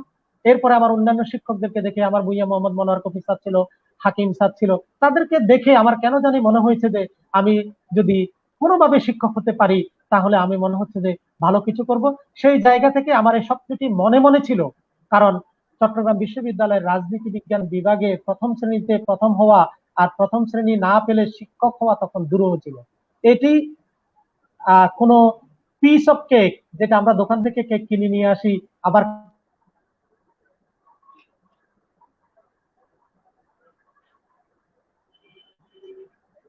কাটি খেয়ে ফেলি, এই ধরনের সহজ কোনো কাজ ছিল না। সেই জন্য আমার স্বপ্নটা মনে মনে ছিল। যখনই প্রথম, আমি জানি না আমার সে দায়িত্ব কতটুকু পালন করতে পেরেছি। এবং আমি চেষ্টা করে যাচ্ছি, ইনশাআল্লাহ ভুল ত্রুটি শেষ করে আমি হয়তো একজন ভালো এবং আদর্শ শিক্ষক হতে পারবো। সেটি আমার পরবর্তী জীবনের প্রত্যাশা এবং স্বপ্ন। ধন্যবাদ। আমার মনে হয় আপনি একজন আদর্শ শিক্ষক। এই প্রশ্নের উত্তর হয়তো আপনার ছাত্রছাত্রীরা ভালো দিতে পারবে, শিক্ষার্থীরা। ধন্যবাদ স্যারকে আরেকবার। খুব রুট লেভেলের কিছু গল্প আমরা শুনেছি ডক্টর মোহাম্মদ কামালউদ্দিন স্যারের কাছ থেকে। আমি যে একটা কমেন্ট নিতে চাই, আশরাফ হোসেন লিখেছেন বিশ্ববিদ্যালয় পর্যায়ে সবচেয়ে বেশি চাহিদা সম্পন্ন বিষয় কোনগুলো, বিশেষ করে বি এবং ডি ইউনিটের ক্ষেত্রে। আচ্ছা, স্যাররা হয়তো বলবেন। অ্যাডভোকেট অনেকেই লিখেছেন, অ্যাডভোকেট বেলাল, শাহিন সিরাজ আবার লিখেছেন, আনোয়ার মঞ্জু লিখেছেন। দুজনই আমাদের প্রিয়, আমার প্রিয় মানুষ। ডক্টর সাইফুলকে অনেক ছোট দেখেছি, আজকে সেই সাইফুল আমাদের অহংকার। আর ডক্টর কামাল তো আমার সম্পর্কীয় লোক। আচ্ছা, যতটুকু জানি তার শৈশব জীবন কখনোই মসৃণ ছিল না। হ্যাঁ, আমরা সেই সব গল্পগুলোই শুনছি ছোট ছোট করে। অনেকেই প্রশ্ন করেছেন। আব্দুল্লাহ মামুন লিখেছেন, কামাল স্যারের কাছে প্রশ্ন, বর্তমান সময়ে ছাত্র রাজনীতি আমাদের তরুণ ছাত্র সমাজকে ধ্বংস করে দিচ্ছে, এই বিষয়ে কি বক্তব্য? স্যার নিশ্চয়ই বলবেন। স্যারের কাছে আমি গেলে পরের বার অবশ্যই এই প্রশ্নগুলো উত্তর দিব। রাশিদ মিজান লিখেছেন, আমাদের সুবর্ণচরের গর্ব জনাব ওমর ফারুক ভাইকে নিয়ে একটু অনুষ্ঠান করবেন। আচ্ছা, ঠিক আছে। আমি আমাদের যারা সময়ের আলাপনের পেছনের মানুষ আছে, আমি তাদের কাছে অনুরোধ করব, নিশ্চয়ই আমরা ওনাকেও একদিন নিয়ে আসবো, যদি উনি আমাদেরকে সময় দিতে পারেন। এই প্রসঙ্গে আমি আমাদের পরবর্তী অতিথির কাছে চলে যাই। আমি অনেক কমেন্ট পাচ্ছি, আমি কিন্তু সব কমেন্টই পড়ছি, দুই একটি কমেন্ট হয়তো আমি পড়তে পারছি অনলাইনে লাইভে। আমি যাবো ডক্টর মোহাম্মদ সাইফুল ইসলাম স্যারের কাছে, যেটি হচ্ছে একটি কমেন্টে আমি একটি প্রশ্ন পেয়েছি। এজেডএম ওমর ফারুক লিখেছেন যে মাদ্রাসা ব্যাকগ্রাউন্ড থেকে আপনি ল পড়েছেন, কিভাবে ল পড়ায় উৎসাহিত হলেন? এই প্রশ্নটার উত্তর যদি একটু দেন। আসলে আমি আমার জীবনও বিশ্ববিদ্যালয়ে পড়া, যেহেতু আমি মাদ্রাসায় পড়েছি, আবার মাদ্রাসায় পড়ে আমি বিশ্ববিদ্যালয়ে ভর্তি হয়েছিলাম। তো সেটি আমি জাহাঙ্গীরনগর ইউনিভার্সিটিতে ছিলাম। এনিওয়ে, সেটা কন্টিনিউ করা হয়নি। কেন হয় নাই, কিভাবে হয় নাই, সেই দিকে আমি যাচ্ছি না, সেটা এই মুহূর্তে স্কিপ করলাম। তখন থেকে আমার আসলে দুটো সাবজেক্ট পড়ার ইচ্ছে ছিল। একটা হচ্ছে হয়তো লতে পড়বো, আর একটা হচ্ছে ইকোনমিক্স। লটার প্রতি আকর্ষণ ছিল এই জন্য, কারণ আইন এটা তো স্বাভাবিকভাবে যে কোনো মানুষের প্রতিটি চলার ক্ষেত্রে বা বলার ক্ষেত্রে সব সময় লাগে। আর পলিটিক্যাল হিস্ট্রিতে আমরা বিভিন্ন সময় দেখেছি যারা গ্রেট পলিটিক্যাল লিডার, আমরা বাংলাদেশ বলি অথবা ইন্ডিয়ান সাবকন্টিনেন্টে যাদের কথা বলি, সেখানে আমাদের বঙ্গবন্ধু শেখ মুজিবুর রহমান বলি, অথবা তার আগে জওহরলাল নেহরু, অথবা হতেন শহীদ সোহরাওয়ার্দী, প্রত্যেকে কিন্তু আসলে লয়ের ব্যাকগ্রাউন্ড ছিলেন, বা লয়ের প্রতি আলাদা একটা মানে ন্যাচারাল একটা অ্যাট্রাকশন আমার ছিল। তো দুটো সাবজেক্ট আমার ছিল মানে আকর্ষণ, হয়তো লতে পড়বো, না হলে ইকোনমিক্সে পড়বো। যাই হোক, পরবর্তীতে যে কোনো ভাবে হোক অনার্স মাস্টার্স করেছি লতে, আর পিএইচডি করেছি মূলত ল অ্যান্ড ইকোনমিক্স দুটোকে একসাথে। তো এখানে মূলত বিশ্ববিদ্যালয়ে পড়তে হবে এবং মাদ্রাসায় পড়লেও আসলে আমরা ট্রেডিশনালি মাদ্রাসায় পড়ে হয়তো পিতামাতার হয়তো উদ্দেশ্য ছিল যে অনেক বড় আলেম তৈরি করবেন, এবং মাদ্রাসায় পড়েছি সে কারণে কিন্তু বড় আলেম হতে পারিনি, হয়তো রেজাল্ট হয়েছে। কিন্তু ল পড়ে পরবর্তীতে আসলে ল প্রফেশনে চলে আসার কারণে এখন ক্যারিয়ারটা হয়তো এইদিকে হয়ে গিয়েছে। আহ, এখানে মূলত অর্থাৎ এটা কোনো দিক না, এটা আমার একটা মানে ন্যাচারাল একটা আকর্ষণ ছিল এই সাবজেক্টটার প্রতি আগ থেকে, যে এটাকে একটু পড়বো। সেই হিসাবে মূলত এখানে পড়া এবং এটি কন্টিনিউ করেছি। আর সেই হিসাবে এখন ল প্রফেশনে যদি টিচিং এ এসেছি, এবং সেটিকে কন্টিনিউ করে রিসার্চ বেসড ক্যারিয়ার কিভাবে গঠন করা যায়, এবং একাডেমিক অ্যাক্টিভিটিসে বা একাডেমিক সেক্টরে কিভাবে আরো বেশি নিজেকে এনরিচ করা যায় এবং সমাজের জন্য কন্ট্রিবিউশন করা যায়, সেই বিষয়টাই আমার ইচ্ছা আছে। ল ব্যাকগ্রাউন্ড পড়ার ধন্যবাদ। মূল বিষয়, খুব বেশি ব্যাকগ্রাউন্ড নেই, জেনারেলি পড়েছি। ধন্যবাদ, ধন্যবাদ ডক্টর মোহাম্মদ সাইফুল ইসলামকে। আমরা অনেকগুলো কমেন্ট পাচ্ছি। আমি কিন্তু সবাইকে আরেকবার মনে করিয়ে দিব, আমরা এই মুহূর্তে সময়ের আলাপনে ফেসবুক পেজ থেকে লাইভে আছি, সময়ের আলাপনের তৃতীয় পর্ব নিয়ে। যারা আমাকে এই মুহূর্তে দেখছেন সবাইকে আমি অনেক ধন্যবাদ জানাবো। যারা কমেন্ট করছেন, ভালোবাসার মানুষেরা, দুই প্রিয় মুখকে দেখে খুব ভালো লাগছে, দুই সুবর্ণ রত্ন, এরকম অনেক কমেন্ট পাচ্ছি। এই সবগুলি কমেন্ট আমি করতে পারছি না, কিন্তু ধন্যবাদ এবং কৃতজ্ঞতা যারা এই মুহূর্তে আমাদের সাথে আছেন, আমাদের এই সময়ের আলাপনের তৃতীয় পর্বে আমাদের উচ্চশিক্ষার স্বপ্ন এবং স্বপ্ন ছোঁয়ার গল্পগুলো শুনছেন। এই গল্পগুলো যদি সবার মাঝে ছড়িয়ে দিতে চান তাহলে অবশ্যই আপনাদের নিজস্ব টাইম লাইনে এই লাইভটি শেয়ার করবেন। আমি তাদের কথা শুনতে এতই ভালো লাগছে যে আমার খুব বেশি আজকে কথা বলতে ইচ্ছে হচ্ছে না, এবং আমি কমেন্ট পড়ে সময় নষ্ট করবো না। আমি ডক্টর মোহাম্মদ কামাল উদ্দিন স্যারের কাছে চলে যাব। স্যার তো শিক্ষকতা নিয়ে বলেছেন, নিজের কি স্বপ্ন ছিল সেটাও বলেছেন। একটি কমেন্ট আমরা পেয়েছিলাম যে এই মুহূর্তে ছাত্র রাজনীতি নিয়ে, এবং আমিও তার সাথে একটি প্রশ্ন করবো যে এই মুহূর্তে বাংলাদেশের তরুণদের মধ্যে হতাশা না আশা কোনটি বেশি লক্ষ্য করেন স্যার? তরুণদের মধ্যে আমি প্রশ্নটা ক্লিয়ার হতাশা হয়নি। হতাশা না আশা কোনটা বেশি দেখা যাচ্ছে, কোনটা বেশি লক্ষ্য ও করছেন? আচ্ছা, না এখন আসলে আমি বলি এখনকার তরুণরা আমাদের থেকে অনেক স্মার্ট। আমি সবসময় সবকিছুকে নেগেটিভলি দেখি না। আমরা, আপনি দেখেন এখনকার তরুণরা কিন্তু অনেক উদ্ভাবনী ক্ষমতা তাদের আছে, তারা অনেক ভালো কাজ করতে পারে। তাদের যে অনেক ছোট ছোট বাচ্চারা আমি দেখি যে অনেক ধরনের কাজগুলো করে, যেমন তাদের টেকনিক্যাল জ্ঞান থাকে, যে বর্তমান বিশ্ব ব্যবস্থার সাথে চলে যাওয়ার খাপ খাওয়ার যে একটা টেন্ডেন্সি সেটা থাকে। আমরা দেখছি যে আপনি যদি ধর্মীয় দৃষ্টিকোণ থেকেও যদি দেখেন, ছোট ছোট এখন হাফেজ হচ্ছে, আপনার কোরআন মুখস্থ রাখছে, ঠিক তদ্রূপ আধুনিক শিক্ষায়ও আমরা দেখি যে আজকের যে তরুণরা তারা অনেক বেশি কন্ট্রিবিউশন করতে পারছে। তো আরেকটি বিষয় যেটি আপনারা মনে হয় আমাদের থেকে জানতে চাচ্ছেন, যে তরুণরা বেশি আপনার এই আর্নিং এর দিকে তাদের একটু চিন্তাধারাটা একটু বেশি চলে গিয়েছে লার্নিং এর থেকে।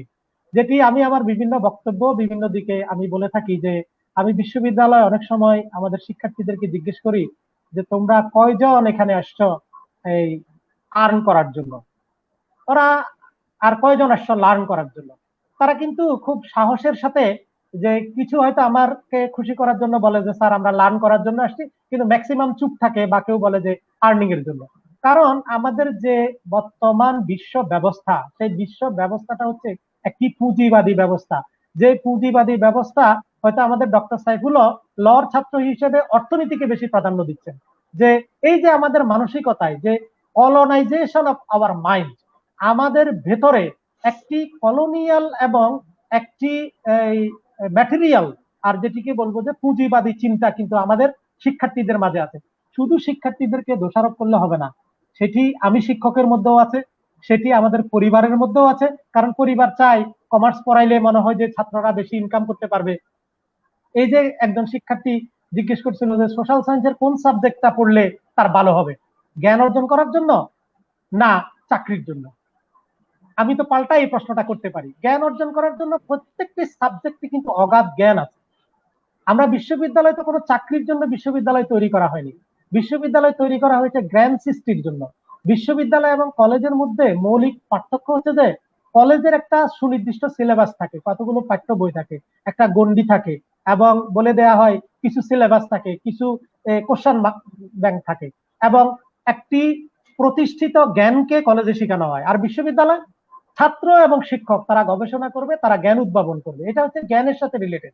সেই চিন্তা থেকে আমরা যদি বলি আমাদের দেশে বিশ্ববিদ্যালয় আছে কিনা, সেই ব্যাপারে অনেক সন্দেহ আছে। আমাদের প্রফেসর সলিমুল্লাহ খান স্যার অনেকবারই এই প্রশ্নটি কিন্তু তুলেছেন যে আমরা বিশ্ববিদ্যালয় যেটা বলছি সেটি আসলে বিশ্ববিদ্যালয় কিনা। আমি আরেকটি বিষয়, আজকে তরুণদের জন্য হতাশা কাজ হওয়ার কারণ হচ্ছে তাদের স্ট্রাগল কম করছে। যে মানুষ যত বেশি স্ট্রাগল করবে সে মানুষ তত বেশি নিজেকে শক্ত করবে, এবং তারা অল্পতেই রেগে যায়, খেপে যায়, এবং যে বিষয়গুলো সেটি আছে। তো সেই জন্য আমাদেরকে যেটি করতে হবে, আমাদের তরুণ শিক্ষার্থীদেরকে যেটি করতে হবে সেটি হচ্ছে যে পুরো প্রতিষ্ঠিত মানুষের জীবনী পড়তে হবে। এটা আমি মনে করি যে ডেল কার্নেগির বই পড়ে, ডেল কার্নেগির জীবনের সাকসেসের বই পড়ে আসলে জীবন সাকসেস পাওয়া যাবে না। আমি মনে করি সাকসেসের হিস্ট্রি পড়তে হবে। আমি যদি বলি আমাদের এশিয়ার এপিজে আবুল কালামের, ওনার জীবনটা কেমন ছিল, উনি কিভাবে, এপিজে আবুল কালাম আমার থেকে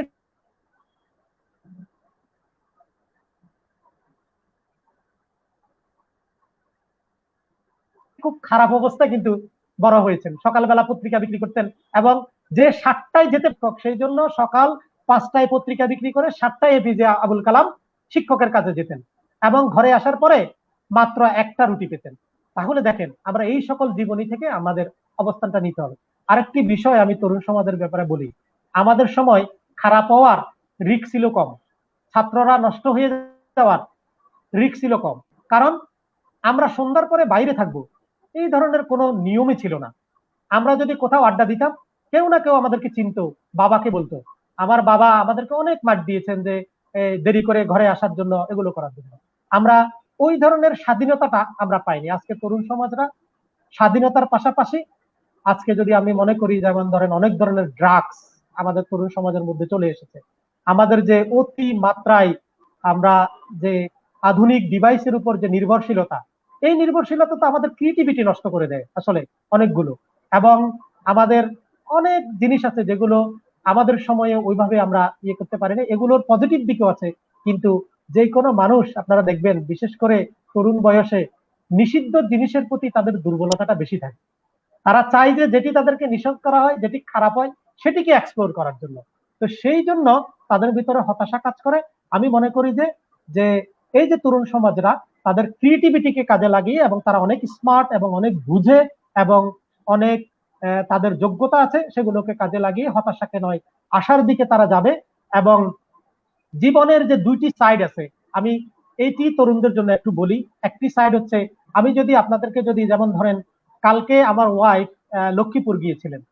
তো আমি গত মাঝে মধ্যে কিন্তু ফ্লোরে ঘুমাই।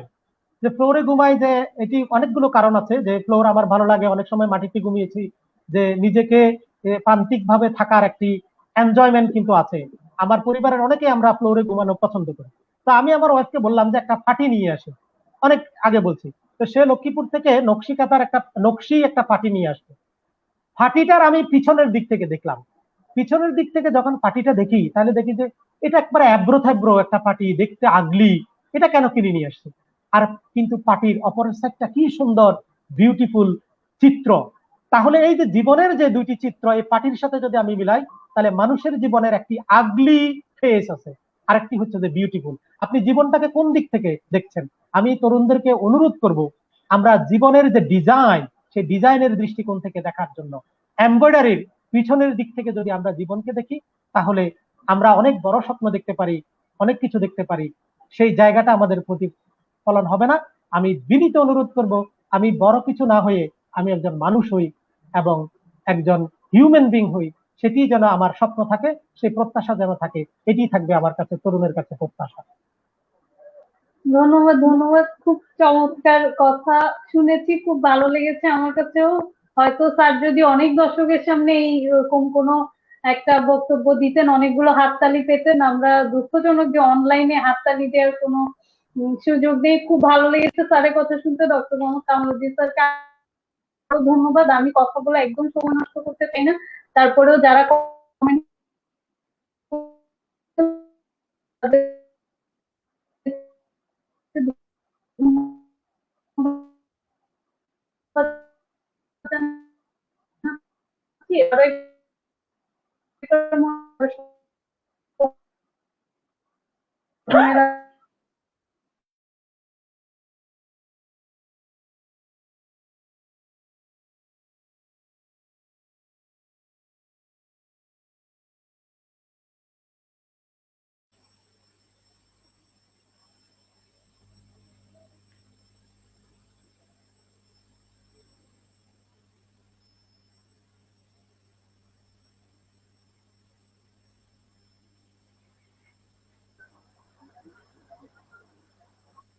স্যারদেরকে যদি একটু কানেক্ট করি, খুব টেকনিক্যাল। স্যার আমাকে কি শুনতে পাচ্ছেন? ডক্টর মোহাম্মদ সাইফুল ইসলাম। হ্যাঁ, এখন শোনা যাচ্ছে। এতক্ষণ শুনতে পাইনি, এখন শোনা যাচ্ছে।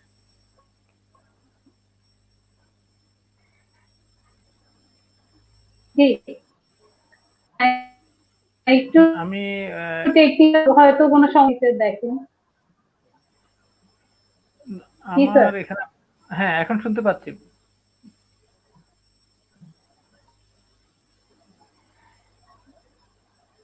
আপনি কি আমাকে শুনতে পাচ্ছেন? আচ্ছা আচ্ছা, আমি আপনার থেকে ছোট করে একটু, হ্যাঁ শোনা যাচ্ছে। আমি আপনার থেকে ছোট করে একটু শুনবো যে যেহেতু এখন শিক্ষকতা পেশায় আছেন, শিক্ষকতা পেশার এই পেশায় আনন্দ এবং হতাশা কোনটা বেশি এবং কেন? ছোট করে একটু বলবেন। হ্যাঁ, শিক্ষকতা পেশা এটা তো আমরা সবাই জানি যে শিক্ষকতা পেশাটা হচ্ছে মহান পেশা। এবং এখানে মানে ফিনান্সিয়াল বেনিফিট এর চাইতে যেহেতু এখানে শিক্ষা দেয়া হয়, একটা জেনারেশন তৈরি বা মানুষ গড়ার কারিগর হিসেবে কাজ করি। সেক্ষেত্রে অবশ্যই এটি আনন্দের, এবং টিচিং এ যারা প্রফেশনালিজম যদি আমার থাকে, বা আমি প্রফেশনালিজম হিসেবে যদি এটিকে এই প্রফেশনে আসি, তাহলে অবশ্যই এটি আনন্দের, হতাশার থাকবে না। তবে অনেক সময় হয়তো স্টুডেন্টদেরকে পড়াতে গিয়ে বা নিজেদের যে অ্যাম্বিশন থাকে সেগুলো কারণে মাঝে মধ্যে, বা আমাদের শিক্ষা ব্যবস্থা ওভারঅল বিভিন্ন বিষয়ের মধ্যে হয়তো ছোটখাটো হতাশা আসে। বাট শিক্ষকতা বিষয়টাকে আমি ব্যক্তিগতভাবে এনজয় করি, এবং এটি আমার আহ, মানে আগ থেকেই এটিকে আমি চয়েস করেই এখানে এসেছি। যে আমি অন্য কোনো প্রফেশন, জানেন যে আমি প্র্যাকটিস করে আমার অ্যাডভোকেটশিপ আমার আছে, কিন্তু জি। আমি অ্যাডভোকেটশিপ বা প্র্যাকটিস করবার যে ইনভলভমেন্ট বা যে পরিবেশ বা যে সিচুয়েশন, ওখানে আমাকে অ্যাডজাস্ট করে নেওয়ার মতো ক্যাপাবিলিটি আসলে আমার নেই।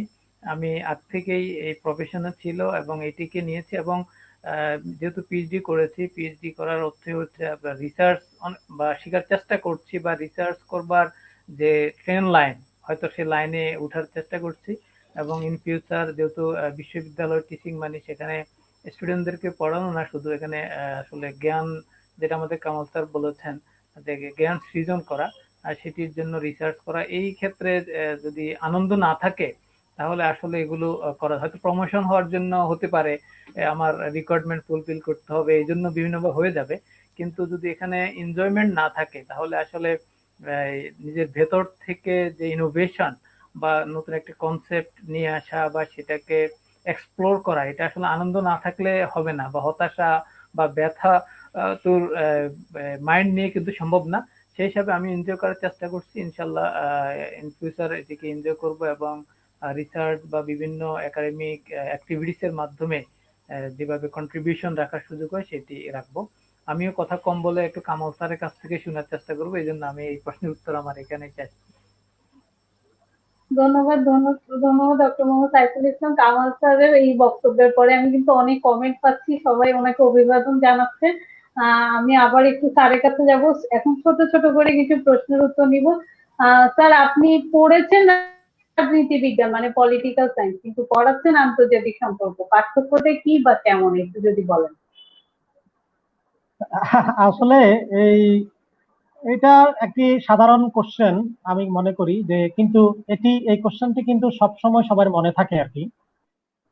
আহ, আমরা যদি একটি সাবজেক্টের জন্ম যদি দেখি, তাহলে আপনারা দেখবেন যে রাজনীতি বিজ্ঞান হচ্ছে যে mother of and to some extent father of some subjects from social sciences. Social সায়েন্সের অনেকগুলো সাবজেক্ট কিন্তু রাজনীতি বিজ্ঞান থেকে তৈরি হয়েছে। বিশেষ করে আমরা যদি দেখি আন্তর্জাতিক সম্পর্ক, লোক প্রশাসন, এই দুইটি সাবজেক্ট রাজনীতি বিজ্ঞানের একবারে রুটে আছে। আমরা এখনো আন্তর্জাতিক সম্পর্কের বড় বড় টেক্সট গুলো কিন্তু রাজনীতি বিজ্ঞানের লেখক থেকে বা দার্শনিকদের থেকে পাই। চট্টগ্রাম বিশ্ববিদ্যালয়ে যেহেতু রাজনীতি বিজ্ঞান আন্তর্জাতিক সম্পর্ক বিভাগ ছিল না, সেই জন্য চট্টগ্রাম বিশ্ববিদ্যালয়ের রাজনীতি বিজ্ঞান বিভাগের কারিকুলামটা এমন ভাবে তৈরি করা হয়েছিল যে সেখানে আন্তর্জাতিক সম্পর্ক এবং আন্তর্জাতিক রাজনীতি, আন্তর্জাতিক বিষয়াবলীকে সম্পৃক্ত করে আমাদের কোর্স কারিকুলাম গুলো তৈরি হয়েছে। যার কারণে আমি যখন রাজনীতি বিজ্ঞান থেকে অনার্স মাস্টার্স করার পরেই প্রথমে কিন্তু আমি বাংলাদেশ উন্মুক্ত বিশ্ববিদ্যালয়ে রাষ্ট্রবিজ্ঞান বিভাগে প্রভাষক পদে যোগদান করি। ইতিমধ্যে চট্টগ্রাম বিশ্ববিদ্যালয়ে আন্তর্জাতিক সম্পর্ক বিভাগ তৈরি হয়। আন্তর্জাতিক সম্পর্ক বিভাগ তৈরি হওয়ার পরে আন্তর্জাতিক সম্পর্কের যে গ্রাজুয়েটের সংখ্যা বাংলাদেশে কম হওয়ার কারণে, বিশ্ববিদ্যালয় পর্যায়ে আসার সংখ্যা কম হওয়ার কারণে অ্যালাইড সাবজেক্ট গুলো থেকে আন্তর্জাতিক সম্পর্কের শিক্ষক হওয়ার একটা সুযোগ তৈরি করে বিশ্ববিদ্যালয় কর্তৃপক্ষ। এটি ঢাকা বিশ্ববিদ্যালয় যখন আন্তর্জাতিক সম্পর্ক তৈরি হয় তখন ছিল, জাহাঙ্গীরনগরে যখন আন্তর্জাতিক সম্পর্ক তৈরি হয় তখনও ছিল, সেই কারণে চট্টগ্রাম বিশ্ববিদ্যালয় হয়। তো সেই ধারাবাহিকতায় আমি যেহেতু রাজনীতি বিজ্ঞানের পাশাপাশি আন্তর্জাতিক সম্পর্কের ওই কোর্সগুলো নিয়ে আমি পড়াশোনা করেছি, আমি রিকোয়ারমেন্ট ফুলফিল করে আমি চট্টগ্রাম বিশ্ববিদ্যালয়ে আন্তর্জাতিক সম্পর্ক বিভাগে যোগদান করি। যোগদান করার পরে আসলে আমাদের বাংলাদেশের বিশ্ববিদ্যালয়ের সবচেয়ে বড় একটি সমস্যা হচ্ছে একজন ফ্রেশ গ্রাজুয়েট যখনই বিশ্ববিদ্যালয়ের শিক্ষক হয়, তার কোনো ট্রেনিং ছাড়া, কোনো কিছু ছাড়া তাকে কিন্তু ক্লাসরুমে পাঠিয়ে দেয়। যে আমি তো আসলে শিক্ষকতার কোনো ট্রেনিং আমার নেই, আমি ছাত্রত্বের আমার ট্রেনিং আছে। এই যে ট্রেনিং ছাড়া যাওয়া, সেই চ্যালেঞ্জটা কিন্তু আমি মোকাবেলা করেছি। আমাকে অনেক পড়াশোনা করতে হয়েছে, কিন্তু কোনোভাবে আমার মনে হচ্ছে না আমি যে আজকে আমি যদি রেকর্ডিং থাকতো আমার ওই সময়ের ক্লাস এবং আজকে আমার যে ক্লাস, সেটির মধ্যে আমি কিন্তু তুলনা করতে পারতাম। হয়তো আমার প্রথম দিকে ছাত্ররা হয়তো বলতে পারবে সেই বিষয়গুলো, কিন্তু আমি যখনই এই বিভাগে জয়েন করেছি, কেউ যেন বলতে না পারে আমি রাজনীতি বিজ্ঞান বিভাগ থেকে এসেছি, আমার রিসার্চ রাজনীতি বিজ্ঞানের, আমার আন্তর্জাতিক সম্পর্ক বিভাগে কোনো কন্ট্রিবিউশন নাই। সেই বিষয়টিকে গোছানোর জন্য আমি কিন্তু আমার 2টি ডিগ্রি, যেটি আমি বলি আমার অ্যাডভান্স মাস্টার্স, আপনারা একটু আগে বলেছেন, ইউনিভার্সিটি অফ জুরিক থেকে, আমি জুরিকের ল ফ্যাকাল্টি থেকে ইন্টারন্যাশনাল অর্গানাইজেশনাল ল, যেটা ইউনাইটেড নেশনস এর একটা ফান্ডে, কিন্তু আমি ওই মাস্টার্স ডিগ্রিটা করি, যেখানে আন্তর্জাতিক সম্পর্কের থিওরি থেকে শুরু করে সবগুলো কোর্স আমি সেখানে শেষ করি। এবং আপনারা জানেন আমার একটা বই আছে জার্মানি থেকে প্রকাশিত হয়েছে, সেটি হচ্ছে যে ইউনাইটেড নেশনস পিস কিপিং এর উপরে, যেটি আমার রিসার্চের একটা প্রতিফলন। এরপরে আমি কিন্তু ডাইরেক্ট পিএইচডি করি আন্তর্জাতিক সম্পর্ক বিভাগে, যেটির নাম হচ্ছে Asian and International Studies, City University of Hong থেকে। যেখানে যার কারণে এখন প্রাথমিকভাবে আমি একটু সুযোগ পেয়েছি যে পলিটিক্যাল সায়েন্স রিলেটেড কোর্সগুলো পড়েছি। এখন আমি আন্তর্জাতিক সম্পর্কের যে বিষয়গুলোতে আমার কাছে মনে হচ্ছে যে আমি অত শিখতে পারিনি, বাট আমি এখনো ছাত্র মনে করি আন্তর্জাতিক সম্পর্কের। বাট আমার কাজ চালিয়ে যাওয়ার জন্য আমি সবসময় লেগে আছি। এবং বিশ্ববিদ্যালয় হয়তো আন্তর্জাতিক সম্পর্কের বয়স যখন আরো বাড়বে, আমার বয়স যখন আরো বাড়বে, আমি যখন আরো বেশি রিসার্চ করব, তাহলে হয়তো আমি ডিপার্টমেন্টে কিছু কন্ট্রিবিউট করতে পারবো। এখন কোন রকম মোটামুটি চালিয়ে যাওয়ার মতো আমি মনে করছি যে আমি আছি আর কি। না স্যার, আপনি ধন্যবাদ ডক্টর মোহাম্মদ কামাল উদ্দিন স্যারকে। আমি স্যারের কাছে আবার আসবো, তার আগে আমি একটু ডক্টর মোহাম্মদ সাইফুল ইসলাম স্যারের কাছে যাব। স্যার, আপনি দুইবার বিসিএস জুডিশিয়ারি ভাইভা দিয়েছেন, চূড়ান্ত মনোনয়ন পাননি। এই অভিজ্ঞতা, এই অনুভূতিটা আমাদেরকে একটু যদি শেয়ার করেন।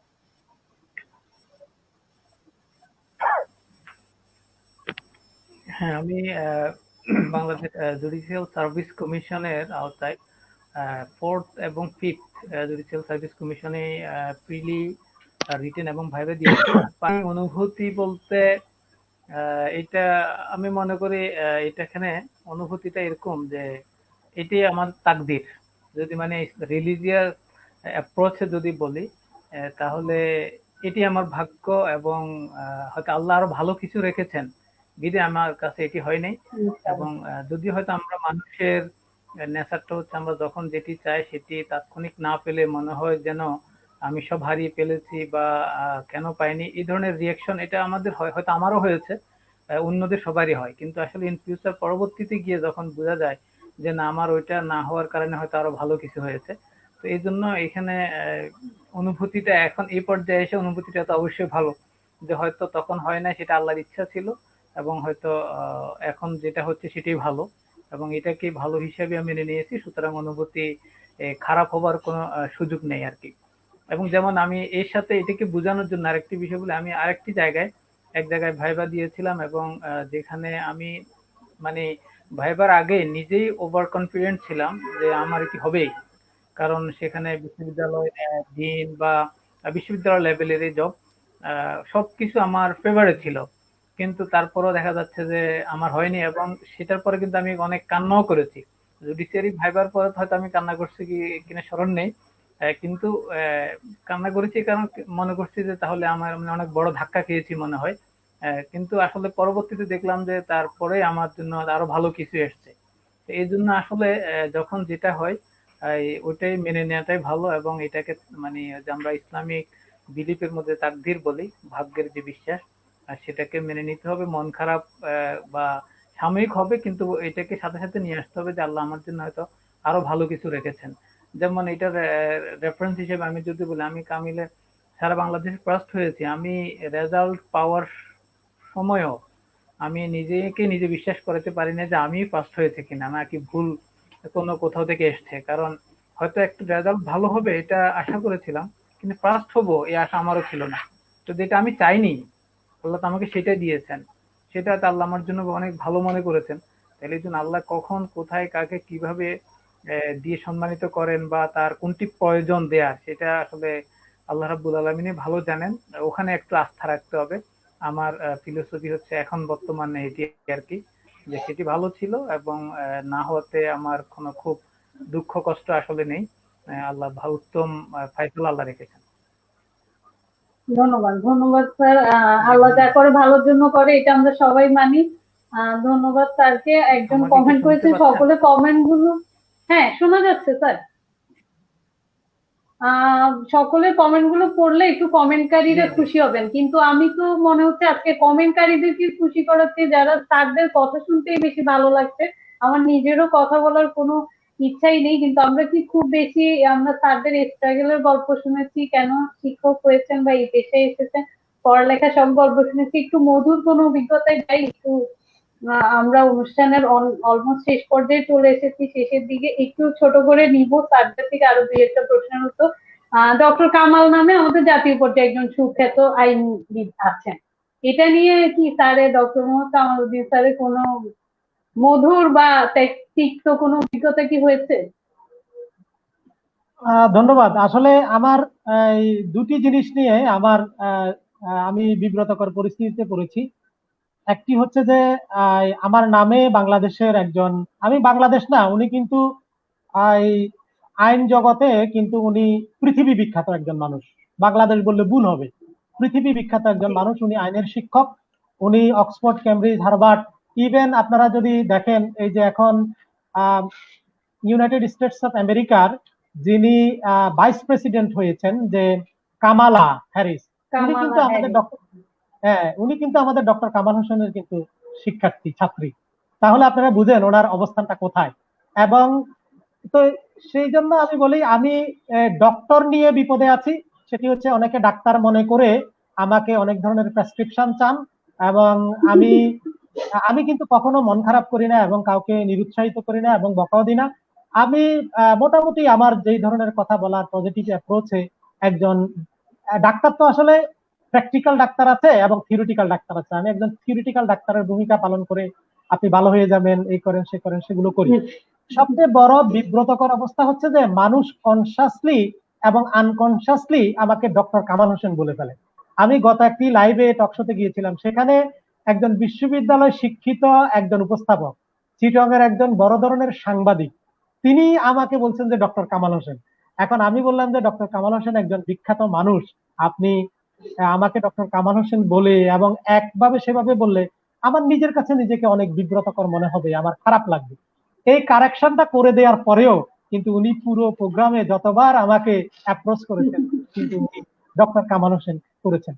আমি ডক্টর কামাল হোসেন স্যারকে গভীর শ্রদ্ধা জানাই, এবং আমি সম্ভব হলে আসলে আমার নামটা পরিবর্তন করে ফেলতাম।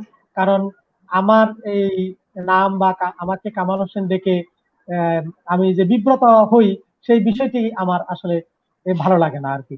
তো এটি আপনি দুইভাবে নিতে পারেন, যে একজন মানুষ আমাকে কামাল হোসেন নিচ্ছে সেটার জন্য আমার অনেক ভালো লাগার কথা, আবার অন্যদিকে যে আমি তো আসলে ডক্টর কামাল হোসেন নই, যে আমি তো মোহাম্মদ কামাল উদ্দিন, যে আমি সবসময় মোহাম্মদ কামাল উদ্দিনই থাকতে চাই।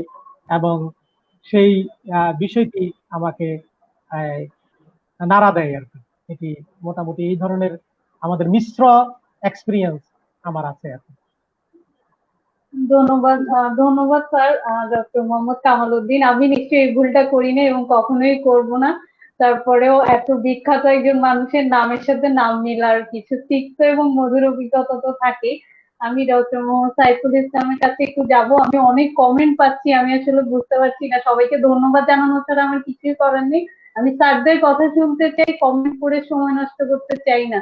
আশিকুর রহমান লিখেছেন, what's the secret behind the higher success rate of students of Subarnachar compare to the other places of Noakhali? Mohammad Kamal Uddin ভাইয়া, ওকে, স্যারের কাছে যখন যাব তখন হয়তো স্যার এটার উত্তর দিবেন। কেন আমরা সুবর্ণচরের মানুষরা একটু বেশি মেধাবী, এটা হতে পারে। আমি স্যারের আগে একবার বলে দিই, এটা হতে পারে হয়তোবা। আমি একটু ডক্টর মোহাম্মদ সাইফুল ইসলাম স্যারের কাছে যাব। স্যার যেহেতু পিএইচডি করেছে বেইজিং ইনস্টিটিউট অফ টেকনোলজি থেকে, একটু আগে উনি ধর্মের কথা, আমাদের পবিত্র ধর্মে বলাই হয়েছে যে উচ্চশিক্ষার জন্য শুধু চীন দেশে যাও। মানে স্যার কি কাকতালীয় ভাবে সেখানে গেলেন নাকি এটার কোনো প্রেরণা ছিল আসলে? ছোট্ট করে একটু শুনবো স্যারের কাছ থেকে। ওইরকম এটা ধর্মীয় বিষয় বলতে ওইটা আসলে কোনো হাদিস কিনা আমার জানা নেই। সম্ভবত এটা অনেকটা প্রবাদের মতো বলতে পারি জি, হয়তো। যাই হোক, অর্থাৎ এটি দ্বারা বোঝানো হয়েছে এটি যে জ্ঞান অর্জন করার জন্য যত দূরে যাওয়া প্রয়োজন, কারণ তত দূরেই যেতে হবে, এবং এটি বিশেষ করে বাদশা হওয়ার কারণে হয়তো পৃথিবীর একটি শেষ দিকে বা যেতে হোক এক পাশে বোঝানো হয়েছে যে এটির মূল মেসেজ হচ্ছে জ্ঞান অর্জন করবার জন্য যত দূরে যাওয়া প্রয়োজন যাবে। এক্ষেত্রে আসলে এখানে রিলিজিয়াস কোনো ইন্সপাইরেশন না, যেহেতু আমার পড়াশোনা করার ইচ্ছে, হায়ার স্টাডি নিব, ব্যাটে বলে যখন যেখানে মিলছে সেই হিসাবে গিয়েছি। তবে আমি ওই সময় আবার তার কৃতীয় স্কলারশিপ পেয়েছিলাম একই বছরে। তো আমি আহ, মূলত চাইনাকেই চুজ করেছি বিভিন্ন কারণে। একই বছরে আমার তার্কিতা স্কলারশিপ হয়েছিল, সেটি গভর্নমেন্ট স্কলারশিপ ছিল, আর চাইনাটাও গভর্নমেন্ট স্কলারশিপ। তো সেক্ষেত্রে মূলত বিশেষ করে কারণ বর্তমান পৃথিবীতে বা আমাদের লতে স্কলারশিপ অনেক বেশি কম্পিটিটিভ, এবং সংখ্যাটা হয়তো অনেক বেশি না। স্বাভাবিকভাবে যে কোনো ইউনিভার্সিটি যখন স্কলারশিপ অফার করে, এটা তো শুধু মোটামুটি সারা বিশ্বের মানুষই সেটাকে নিতে চায়। তো সেক্ষেত্রে আসলে আমাদের সবকিছু মিলিয়ে যেটি পারফেক্ট বা যখন পাওয়া যাচ্ছে সেটি নিয়ে ফেলেছি, এই হিসেবে মূলত চীনে যাওয়া। এখানে অন্য কোনো বিষয় নেই। যেহেতু হয়তো তার কি হয়েছে, যদি কোনো কারণে চীনে না গেলে হয়তো তার কিন্তু যেতে হতো, তো সেরকম আর কি। এখানে অন্য কোনো বিষয় নেই, মোটামুটি না না, এটি আর কি। জি স্যার বুঝতে পেরেছি আমরা। ডক্টর মোহাম্মদ সাইফুল ইসলাম স্যারকে ধন্যবাদ। আমরা কিন্তু অনুষ্ঠানের প্রায় শেষ পর্যায়ে চলে এসেছি। আমরা এই মুহূর্তে আছি সময়ের আলাপনের তৃতীয় পর্বে। আমি দুইজনের কাছে একটু ছোট ছোট করে জানতে চাইবো, যেহেতু দুইজনই বিদেশে গিয়ে পড়ালেখা করার অভিজ্ঞতা আছে, থেকেছেন ওখানে, বাংলাদেশের নাগরিক পরিচয় নিয়ে কোনো অভিজ্ঞতা যদি থাকে ছোট্ট করে আমাদেরকে একটু বলবেন। প্রথমে ডক্টর মোহাম্মদ কামাল উদ্দিন স্যার, বিদেশে বাংলাদেশের নাগরিক পরিচয় নিয়ে কোনো অভিজ্ঞতা। না, এটি একটি খুবই সুন্দর প্রশ্ন। আমি সারা জীবনেই যে বিদেশে আমার অনেক যাওয়া হয়েছে, যে আমার অধ্যয়নের, আমি কখনো বিদেশে কিন্তু পড়াশোনার বাইরে কোনো কাজে কখনো যাইনি। আমি মোটামুটি অনেকগুলো দেশে গিয়েছি। আপনি 50-এর কাছাকাছি বলতে পারেন আমি দেশে গিয়েছি, যে প্রত্যেকটি দেশে কিন্তু আমি পড়াশোনার কাজে গিয়েছি। আমি একটি প্রবণতা সেখানে লক্ষ্য করেছি যে যারা বাংলাদেশের থেকে বিদেশে যায়, বিমানে ওঠার সাথে সাথে তারা বাংলাদেশের বদনাম করা শুরু করে, যে এই দেশে এই সমস্যা, দেখো এখানে কি। এই সেই জায়গাটা থেকে আমি ছোটকাল থেকে আমি এইসব প্র্যাকটিক্যাল জিনিস থেকে শিখতাম। আমি একজন দৃঢ় প্রতিজ্ঞ হয়েছিলাম যে আমি কখনো আমার দেশের বদনাম করবো না। আমি আমি বাংলাদেশকে রিপ্রেজেন্ট করব। আপনারা জানেন আমি যখন মাস্টার্স করি আমি জাতিসংঘের head office, ILO head office, বিভিন্ন জায়গায় গিয়েছি, কিন্তু সেখানে আমার হাতে কিন্তু বাংলাদেশের জাতীয় পতাকাটা ছিল। কিন্তু কষ্ট লাগতো যখন অপরিচিত মানুষ আমাকে বলতো যে আর ইউ ইন্ডিয়ান, যে আসলে এই যে কষ্টটা, যে বাংলাদেশের মানুষের যে কালার আপনি দেখেন। আমি আন্তর্জাতিক সম্পর্কের শিক্ষক হিসেবে এখানে একটু আপনাকে কন্ট্রিবিউট করি, যে আমরা পৃথিবীর আন্তর্জাতিক সম্পর্ক বলেন, রাজনীতি বিজ্ঞান বলেন, অর্থনীতি বলেন, কিন্তু সবগুলো হচ্ছে কালারিজম।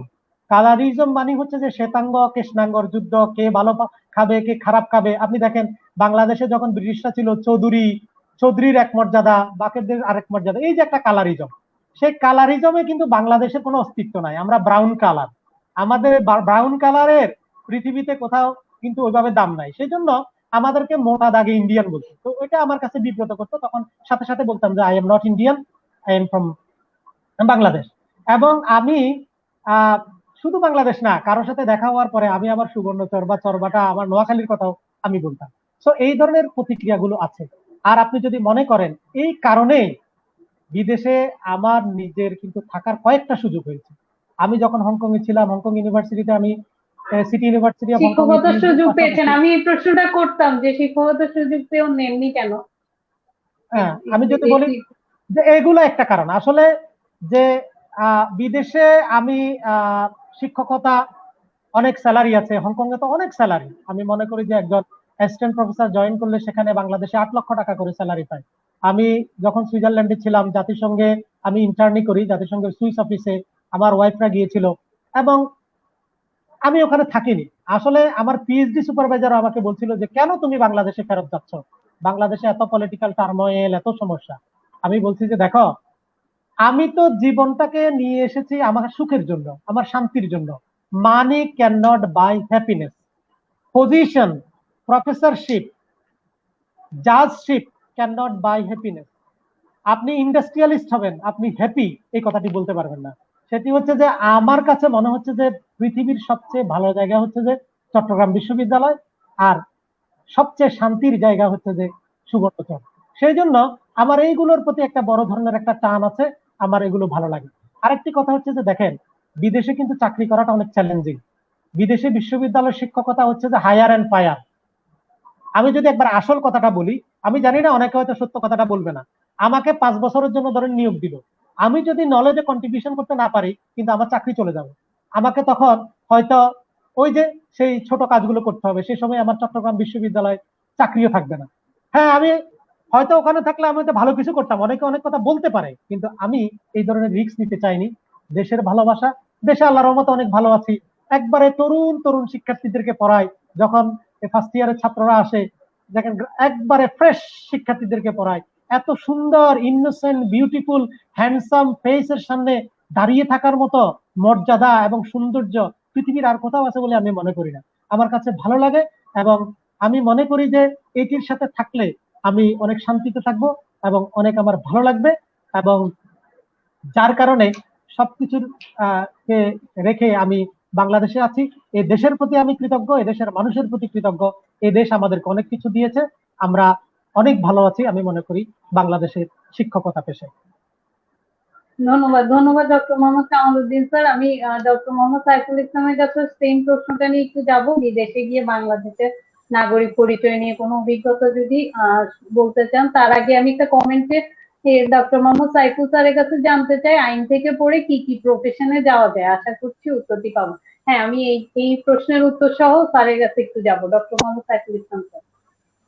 জি, ধন্যবাদ। প্রথম প্রশ্ন যেটি ছিল বিদেশে অভিজ্ঞতা, আমার তো খুব বেশি বিদেশ ভ্রমণ করবার সুযোগ হয়নি। আমি চায়নাতে ছিলাম, আর আমি তার্কিতে গিয়েছি একটা কনফারেন্সে। তুরস্কের ইস্তাম্বুলে গিয়েছিলাম, সেখানে 1 সপ্তাহ ছিলাম। Beautiful place and beautiful country. Islam, যাই হোক, বিদেশে গিয়ে আসলে কামাল স্যার যেটি বলেছেন, অভিজ্ঞতাটা সারা, আমি মনে করি যেহেতু স্যারের সাথে আমার মিলে যাচ্ছে, এই জন্য বলছি, মানে বিশ্বময় যেখানে যাই বাংলাদেশিদের অভিজ্ঞতা এটি হবে। অর্থাৎ বাংলাদেশ বললে অনেকে প্রথমে চিনেন না।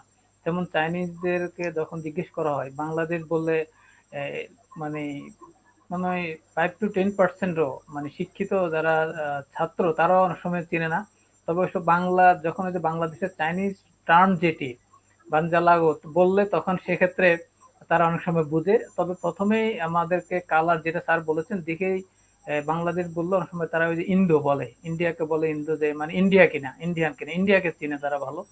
তখন বলি যে না, আমরা ইন্ডিয়ার পাশে, আমরা নেবারিং কান্ট্রি, যে পাশের কান্ট্রি, তখন তারা মোটামুটি আইডেন্টিফাই করতে পারে বাংলা। কিন্তু অথচ বাংলা, বেইজিং এ ইউনিভার্সিটি আছে, কিন্তু সেখানে যে ল্যাঙ্গুয়েজ ইউনিভার্সিটি আছে, সেখানে কিন্তু বাংলা শেখানো হয়, বাংলা সাবজেক্টও আছে।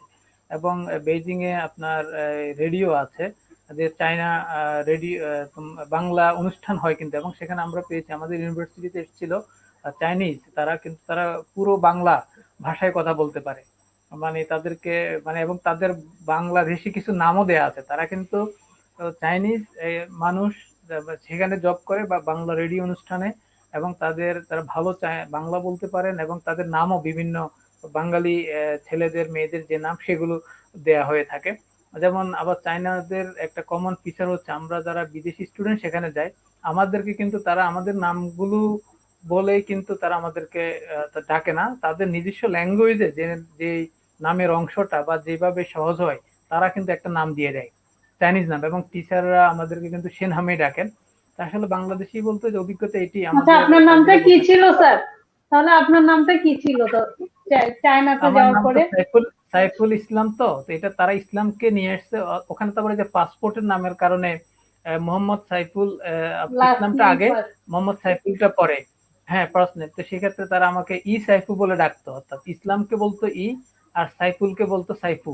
মানে তাদের চাইনিজ, এবং এটাকে তারা চাইনিজে লিখতো, ই সাইফু এই শব্দটা তারা চাইনিজে লিখতো, এবং এটাই ছিল মানে যারা টিচার ছিল তাদের কাছে তারা এইভাবে নামে রাখতো।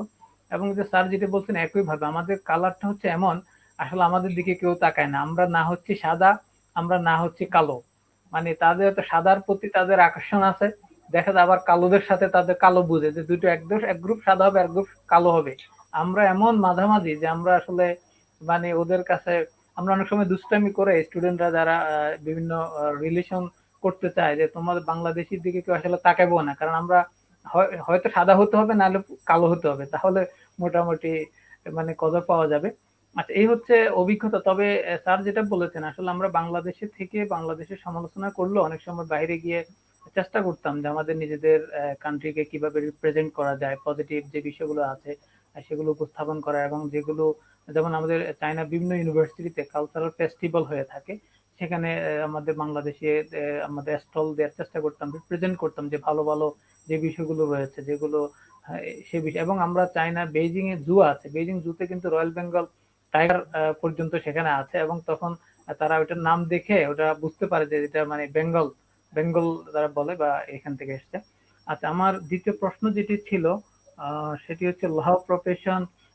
ল আমি মনে করি হয়তো অন্য অনেকের সাথে মিলবে না, কামাল স্যারও হয়তো রাগ করতে পারবেন, রাগ করবে, হয়তো বলবে যে ল তো হচ্ছে আসলে এমন সাবজেক্ট, এখানে অনেক সবকিছুই করা যাবে, করা যাবে না কোনটি আমি সেটা জানি না, ল প্রফেশনে পড়ে সবই করা যাবে, সাথে এক্সট্রা বোনাস আছে কিছু, সে বোনাস হচ্ছে জাজশিপ, জাজ হতে পারবেন, বোনাস আছে অ্যাডভোকেট হওয়া যাচ্ছে, কোর্টে প্র্যাকটিস করা যাবে, কোম্পানির কনসালটেন্সি করা যাবে, আপনি ট্যাক্স জমা দিবেন, ট্যাক্স রিটার্নের আয়কর আইনজীবী দরকার হবে নানাবিধ, অর্থাৎ লটা, এবং সাথে আপনি অন্যান্য যে কোনো পাবলিক কম্পিটিশন যেখানে হয়, কম্পিটিটিভ যে এক্সাম গুলো রয়েছে সেগুলো আপনি পার্টিসিপেট করতে পারবেন, কোনো বাধা তো নেই।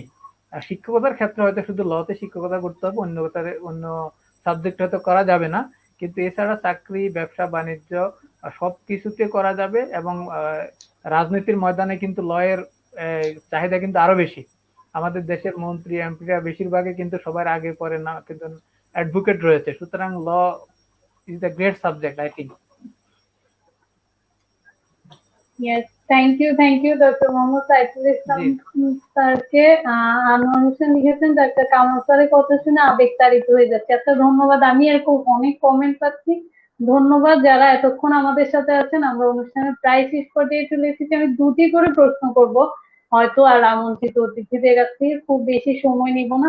আমি একটু মজার কথা শুনি, আমরা অনেক সিরিয়াস আলাপ করেছি, আমরা যারা ডক্টর কামাল স্যারকে ফলো করি তারা জানি যে স্যার লুঙ্গি নিয়ে একটা পোস্ট করেছেন, আজকে কি কিছু লুঙ্গি নিয়ে আমাদেরকে কিছু অভিজ্ঞতা জানাবেন, কিছু বলবেন আমাদেরকে? না, লুঙ্গি নিয়ে আমার এই অনেক কথা আছে। আমি আসলে আমাদের একজন দর্শক মনে আমাকে একটা কোশ্চেন করেছিল, সুবর্ণচরের শিক্ষার্থীরা মেধাবী, বেশি মেধাবী কেন, হাসিবুর রহমান। অন্যরা কেন? হ্যাঁ, আমার এই কোশ্চেনটার উত্তর দিয়ে আপনি আমাকে স্মরণ করাই দিবেন যে লুঙ্গির কথাটা আমি বলবো। এটি আমি একটু লুপে নিতে চাই।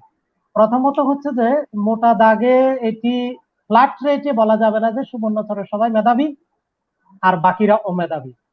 কারণ সুবর্ণচরের মেধাবী হওয়ার অনেকগুলো কারণ আছে, কিন্তু এটি ইস্টাবলিশ করতে গিয়ে অন্য জায়গার লোকজন কম মেধাবী, এটি যদি করি তাহলে অন্যদের মানবাধিকার ভায়োলেশন করার মতো হবে বলে আমি মনে করি। তবে আমি যেটি বলি যে সুবর্ণচরের মানুষজন মেধাবী, শুধু সুবর্ণচর না, এই ধরনের প্রান্তিক অঞ্চলের লোকজন কিন্তু মেধাবী থাকে। কেন মেধাবী থাকে দেখেন, আমি কোনো ডাক্তারও না, কিছু না, আমি যে ছোটকালে বড় হয়েছি কি করেছি, সকালবেলা স্কুল 11টায় শুরু হতো আমাদের হাই স্কুল টাইমটা, এর আগে মক্তব থেকে এসে জাল মারতাম, জাল মারি মাছ ধরতাম, মাকে বলতাম যে মা মাছিটা কাটো, এখন খাবো, এখন আমি খাবো। এই যে ফ্রেশ মাছ খাওয়া, এই যে দুধ খাওয়া, এই যে গ্রামের অনেক কিছুর সাথে বেড়ে ওঠা, এই যে আমাদের নেগেটিভ চিন্তার ভিতরে আমরা যে থাকা, যে কষ্ট এটার ভিতরে এই যে আসা, সেটির কারণে আমাদের জ্ঞানের জগৎটা কিন্তু অনেক খুলে যায়।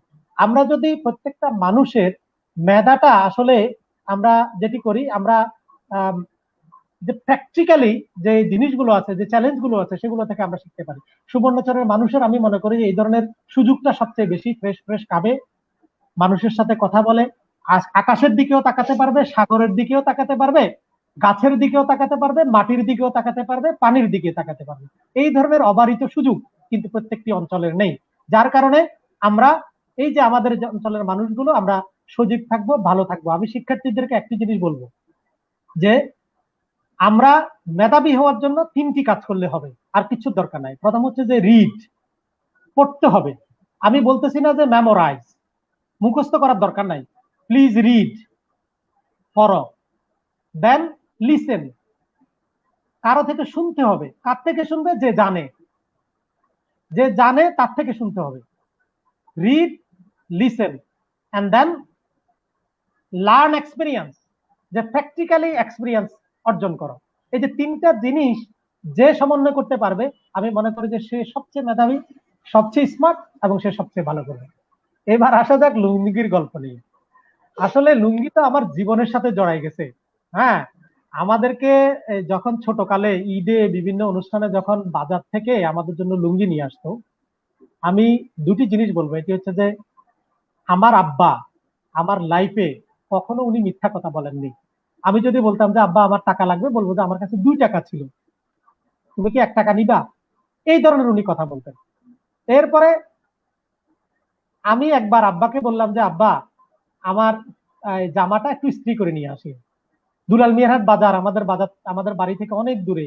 আব্বা বাজারে গিয়েছেন, কিন্তু বাজারে গিয়ে দেখেন যে উনি ভুলে গেছেন যে ব্যাগ থেকে আমার জামাটা বের করতে। তখন আব্বা কি করলেন, বাড়িতে নিয়ে এসে আমি রাগ করব বা আমি মন খারাপ করব সেজন্য উনি ইস্ত্রির পুরা বাসটা দিয়ে বালিশের উপর ভিতরে নিচে দিয়ে আব্বা আমাকে কি করছেন, সারা রাত ওনারা ঘুমাইছেন, ঘুমানোর পরে সকালে আমাকে ইস্ত্রির মতো দিয়েছে। তো এইভাবে আমার আব্বা আমাকে আমার যে বিভিন্ন চ্যাকের লুঙ্গিগুলা পছন্দ হতো আব্বা নিয়ে আসতেন, এনে কিন্তু লুকায় রাখতেন। আমার খুব আকর্ষণ থাকতো যে এই লুঙ্গিগুলা আমি পরবো, এবং লুঙ্গিটা আমার জীবনের সাথে অনেক ভালো ছিল। আমি বিদেশে যাওয়ার সময় সবসময় আমার ওয়াইফকে বা যারা আছে তাদেরকে এনশিওর করি আমার ব্যাগের ভিতরে লুঙ্গিটা দিয়েছে কিনা। পৃথিবীর এর থেকে আরামদায়ক কোনো পোশাক পৃথিবীর কেউ জন্ম দিতে পারেনি, পারবেও না কেয়ামত পর্যন্ত, কারণ লুঙ্গির মতো আরামদায়ক আর কিছু নেই। আমার যে গল্প, যেটা শুনলে আপনারা ভালো লাগবে, যে একটু আগের যে কোশ্চেনটা, যে আমরা যে বাঙালি, যে বাংলাদেশ যে আমাদেরকে রিপ্রেজেন্ট করা, সেই একটি রিপ্রেজেন্টেশন, 2টি গল্প আমি বলি। একবার আমি জাতিসংঘের হেড অফিসে বাংলাদেশকে রিপ্রেজেন্ট করার জন্য একটি প্রেজেন্টেশন দেওয়ার সুযোগ পেয়েছিলাম। আপনারা বিশ্বাস করবেন কিনা জানি না, আমি পুরো প্রেজেন্টেশনটা দিয়েছি লুঙ্গি পরে। I wanted to show them this is the real picture of a Bangali, যে একজন বাঙালি দেখতে আমার মতো। হ্যাঁ, আমি একটা পাঞ্জাবি পরছি, নিচে একটা লুঙ্গি পরছি, এবং এই লুঙ্গি পরে কাঁধের উপরে একটা গামছা দিয়ে কিন্তু আমি জাতিসংঘের ওখানে কিন্তু আমি প্রেজেন্টেশন দিয়েছি। দ্বিতীয় যে আরেকটি গল্প আপনাদেরকে বলি, সেটি হচ্ছে যে পৃথিবীতে এখন বাংলাদেশকে চেনানোর কোনো দরকার নাই। আপনি বিশেষ করে মাল্টি কালচারাল যে দেশগুলো, সেগুলো হচ্ছে যে ধরেন আমেরিকা বলেন, তার অস্ট্রেলিয়া বলেন, পরে আরেকটি হচ্ছে যে ইউকে, এগুলোতে বাংলাদেশের একবার বাংলা লেখাই জিনিসপত্র আছে, ইটালিতেও আছে। সো আমি দেখলাম যে লন্ডনে 2017-18 সালের দিকে আমরা আমার ওয়াইফের শিক্ষা এবং আমার একটি রিসার্চের কারণে আমি লম্বা সময় লন্ডনে থাকতে হয়েছিল। আমি একদিন চিন্তা করলাম যে আজকে একটা কাজ করি, আমি লন্ডনের ট্রেনগুলোতে এবং ট্রামগুলোতে লুঙ্গি পরে ঘুরি। আমি লুঙ্গি পরে কিন্তু বেরিয়ে গেলাম, বেরিয়ে কিন্তু আমি ট্রেনে উঠলাম। ট্রেনে উঠে সবাই কিন্তু আমার দিকে তাকিয়ে তাকিয়ে আছে, এবং সবাই মানে সাহস করছে না, কারণ বিদেশে একজনের দিকে তাকাই থাকাও কিন্তু অপরাধ। আপনি যদি লম্বা সময় কারো দিকে তাকাই থাকেন, ওরা মাইন্ড করে, ওরা মানে আমার দিকে একটু তাকায় আবার যায়। তখন আমি নিজেকে ইন্টারেক্ট করার জন্য আমি পাশের একজন ব্রিটিশ নাগরিককে জিজ্ঞেস করলাম যে do you want to say something, যে তুমি কিছু বলতে চাও? সে বলে যে যে what a nice dress it is, যে এত সুন্দর একটা ড্রেস, তোমার কাছে যদি একাধিক থাকে এটা আমাকে দাও। এবং তারা মোটামুটি আমার লুঙ্গি নিয়ে মোটামুটি ব্যস্ত হয়ে গেছে। আমার কাছে খুবই ভালো লেগেছে, এবং ধরে দেখতেছে যে যে আমার লুঙ্গিটা সেটি একবারে রং চঙের লুঙ্গি ছিল। সো আমি এই লন্ডনের এই জায়গাটাতে হাঁটছি, হাঁটার পরে আবার ঘরে চলে আসছি। ঠিক আমি এই যে মোহাম্মদ কামাল উদ্দিনে আছি, এখনো ঘরে আমি লুঙ্গি পরি, এবং বিদেশে অনেক জায়গায় আমি লুঙ্গি পরে এসে আমার কোনো ইজ্জতের সমস্যা হয়নি, কোনো কিছু সমস্যা হয়নি। এবং অনেকে মনে করতে পারে যে যারা লুঙ্গি পরে রুট লেভেলের সাথে সম্পর্ক রাখে, এই যে একজন সাধারণের সাথে মিশে যায়, সেটিকে একটা অযোগ্যতা মনে করে। আমি সেই অযোগ্যতা নিয়ে আমি বাঁচতে চাই, এবং সেই অযোগ্যতা ধারণ করে লালন করে আমি পৃথিবী থেকে চলে যেতে চাই। ধন্যবাদ। ধন্যবাদ ধন্যবাদ স্যার, খুব ভালো লেগেছে আপনার কথা শুনে। ডক্টর মোহাম্মদ কামালউদ্দিন স্যারকে আবারও ধন্যবাদ। আমরা অনুষ্ঠানের প্রায় শেষ পর্যায়ে চলে এসেছি। সাইফুল স্যারের কাছে আমি হয়তো আচ্ছা, আর দুটি কোয়েশ্চেন করবো স্যারকে। একটি কোয়েশ্চেন করতে চাই, আমি আসলে আইনের মারপ্যাচ বুঝি না। আপনি তো আইন পড়ে আইন পড়াচ্ছেন, আসলে আইন বলতে আপনার কাছে আপনি কি বুঝেন? আমার কাছে তো আইনের মারপ্যাচ অনেক কঠিন। আপনি কি আমার দলে নাকি অন্য দলে? হুম, আইনের আইনের মারপ্যাচ এটা আইনের আসলে কোনো মারপ্যাচ নাই, আইন তো আইনই। এটা প্লাট হয়তো আমরা যারা বুঝি না তাদের কাছে মায়ের পেচ মনে হয়, কিন্তু আইন তো এটা একটা ফ্ল্যাট বিষয়। যেগুলো আমাদের আহ, সংসদে যেটি আইন পাশ করে সেটি আমরা পড়ি। এখানে আসলে মারপ্যাচের কোনো বিষয় না, কিন্তু অনেক সময় আইনে তো যেহেতু স্পেসিফিক যখন কোনো বিষয় লেখা থাকে, হয়তো সেখানে যখন ইন্টারপ্রিটেশন যখন হয়, ব্যাখ্যা যখন হয়তো অনেক সময় অনেকজন করে থাকে, তখন আমরা দেখি যে আরে আমার যে ইন্টেনশন ছিল সেটার সাথে তো মিলছে না, তাহলে আমি মনে হয় প্যাচে পড়ে গেলাম। তখন আমরা এটাকে মানে আইনের মারপ্যাচ বলে ফেলি। এই কারণে অর্থাৎ আইনের যেটা অনেক সময় অন্য ভাষা, আপনি আইনের মারপ্যাচ বলছেন, কেউ আবার আইনের ফাঁক ফোকরও বলে থাকে আর কি। অর্থাৎ যে সমস্ত জায়গায় যদি গ্যাপ থেকে থাকে, তখন সেটাকে আমরা আইনের ফাঁক ফোকর বলে থাকি। এখন আমরা যেহেতু টিচিং প্রফেশন, আমরা আইন পড়াই স্টুডেন্টদেরকে, এবং প্র্যাকটিক্যালি তারা কিভাবে আইন বা লিগ্যাল প্রফেশনে তাদের নিজেদেরকে এস্টাবলিশ করবে, এবং সেক্ষেত্রে তাদের কিভাবে মোরালিটি ইথিক্স মেনটেন করে, যেটা আমাদের সমাজে একটা অনেক সময় নেগেটিভ অ্যাপ্রোচ রয়েছে। যারা বিশেষ করে ল পড়লেই মনে করে যে সেটা অ্যাডভোকেট, আর অ্যাডভোকেটদের সম্পর্কে একটা মানে নেগেটিভ অ্যাপ্রোচ আছে আমাদের সমাজে, এটি বিভিন্ন কারণে। তো সেটি থেকে যাতে আমার স্টুডেন্টরা সেখান থেকে সেই জায়গাটা ওভারকাম করতে পারে এবং একটা গুড ইমেজ যাতে তৈরি করতে পারে, সেই ধরনের টিচিং আমরা দিয়ে থাকি। তো সেক্ষেত্রে আমি মনে করি আইনের কোনো মারপ্যাচ নাই, মারপ্যাচ আসলে আসলে আমাদের বোঝাপড়ার মধ্যে আর কি। আচ্ছা আপনার যে প্রশ্ন সেটির উত্তর আহ আচ্ছা, আইনের মারপ্যাচ আমার মনে, আমাদের মনে এটাই আমি বুঝতে পারছি আমি। স্যার হ্যাঁ, আমি সাথে একটি আমাদের কামাল স্যার একটা বিষয় বলেছিলেন, একটু স্যারকে রেসপন্স, যেটা হচ্ছে যে স্যার বলছিলেন যে আমি ইকোনমিক্স, অর্থাৎ ইকোনমিক্স পড়লেও অর্থাৎ ইকোনমির প্রতি খুব বেশি আকর্ষণ আসলে আমার নেই। এবং সেক্ষেত্রে অর্থাৎ আমার সাবজেক্ট ছিল অর্থাৎ অর্থনীতি দিয়ে আইনকে কিভাবে এক্সপ্লেন করা যায় এবং ইফেক্টিভ আইন কিভাবে আমাদের সমাজে কার্যকর হয় বা কার্যকর করা যায়, সে বিষয় নিয়ে আমার গবেষণা ছিল। এবং আমিও আশা করবো আজকে আমাদেরকে যারা শুনছেন তাদের মধ্যে ব্যক্তিগতভাবে লোভ থাকবে না, এবং অল্পতে বড় হয়ে যাওয়ার যে প্রবণতা আমাদের সমাজে, এবং প্রতারিত হওয়ার জন্য এটি হচ্ছে আমি মনে করি সবচেয়ে বড় মানে ইনগ্রিডিয়েন্ট, যে অল্পতেই কিভাবে আমি বড় হয়ে যাব, এটি করতে গিয়ে আমরা প্রতারিত হই। এবং এই জন্য আমরা চেষ্টা করব সবাই অর্থাৎ লোভ লালসা থেকে মুক্ত থেকে নিজেদেরকে স্ট্রাগল করে নিজেদের পথটাকে তৈরি করবার। জি, ধন্যবাদ।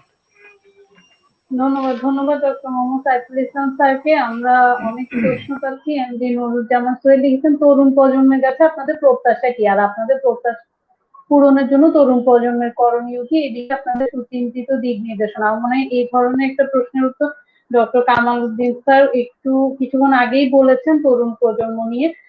আমরা কিন্তু সময়ের আলাপনের তৃতীয় পর্বে আছি, যেটির আজকের বিষয় ছিল উচ্চশিক্ষার স্বপ্ন এবং স্বপ্ন ছোঁয়ার গল্প। আমরা অনুষ্ঠানের একদম শেষ পর্যায়ে চলে এসেছি। আমরা অনেক সময় পেয়েছি, স্যারদের কাছ থেকে অনেক কিছু জানতে পেরেছি।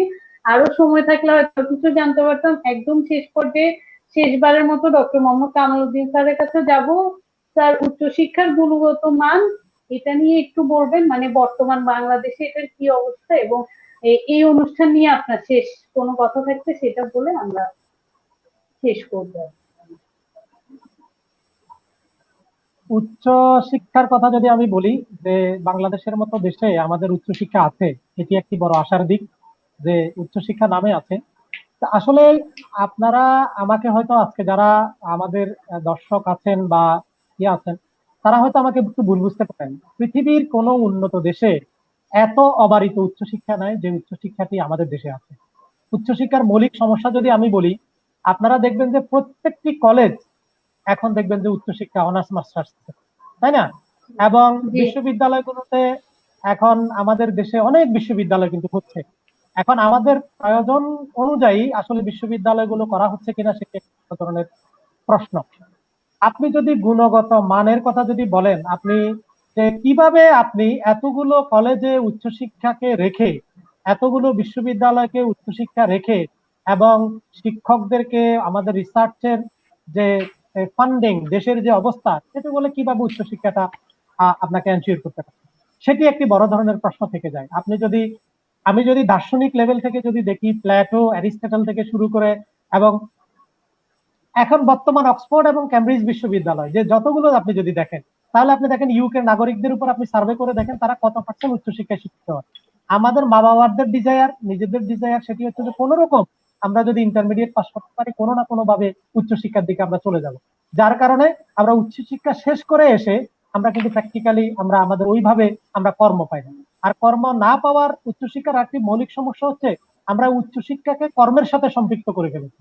যে একজন শিক্ষিত হলে সে চাকরি করতে হবে, সে একটা কাজ পেতে হবে, এই ধরনের মেন্টালিটি থেকে আমাদেরকে কি সরে আসতে হবে এবং উচ্চশিক্ষাকে আমি মনে করি যে ঢেলে সাজাতে হবে এবং উচ্চশিক্ষা রিয়াল অর্থে যাকে উচ্চশিক্ষা বলে সেটিকে করতে হবে। এবং একজন বিশ্ববিদ্যালয়ের শিক্ষক হিসাবে আমরা এমন ক্লাসরুম এখনো নির্মাণ করতে পারিনি যে ক্লাসরুমে আমরা ছাত্রদের জ্ঞানকে আরো প্রসারিত করব, তাদের জ্ঞান সৃজন করব। আমাদের ক্লাসরুম হবে একটি রাষ্ট্র পরিচালনার একটি মূল কেন্দ্র এবং ক্লাসরুমে থেকে সে নিজেকে ভিজুয়ালাইজ করতে পারবে।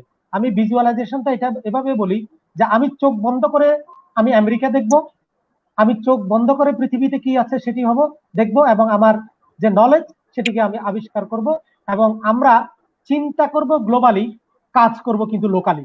আমরা গ্লোবাল চিন্তা করব, পৃথিবী অনেক উন্নত হচ্ছে, সব চিন্তা আমার মধ্যে থাকবে, কিন্তু আমি অবশ্যই বাংলাদেশের নাগরিক থাকতে হবে, আমাদের কৃষ্টি কালচার সবকিছু থাকতে হবে।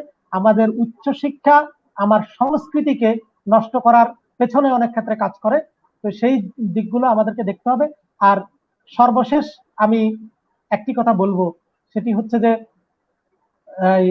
আমাদের উচ্চশিক্ষাকে ঢেলে সাজানোর জন্য আমাদের যে শিক্ষক নিয়োগ এবং আমাদের যে ছাত্র বাছাই প্রক্রিয়া সেগুলো থেকে আমল পরিবর্তন করতে হবে। সর্বশেষ অক্সফোর্ড, ক্যামব্রিজ, হার্ভার্ড এবং বিদেশি বিশ্ববিদ্যালয়গুলো তাদের দেশের নাগরিকের জন্য শুধু তৈরি করেনি। অক্সফোর্ড বিশ্ববিদ্যালয় তৈরি হয়েছে পৃথিবীর সকল নাগরিকের জন্য। আপনি দেখবেন অক্সফোর্ডের সকল দেশের মানুষ পড়ে, আর আমাদের বিশ্ববিদ্যালয়, ঢাকা বিশ্ববিদ্যালয় সারা বাংলাদেশ থেকে হয়তো অ্যাপ্লিকেশন করে।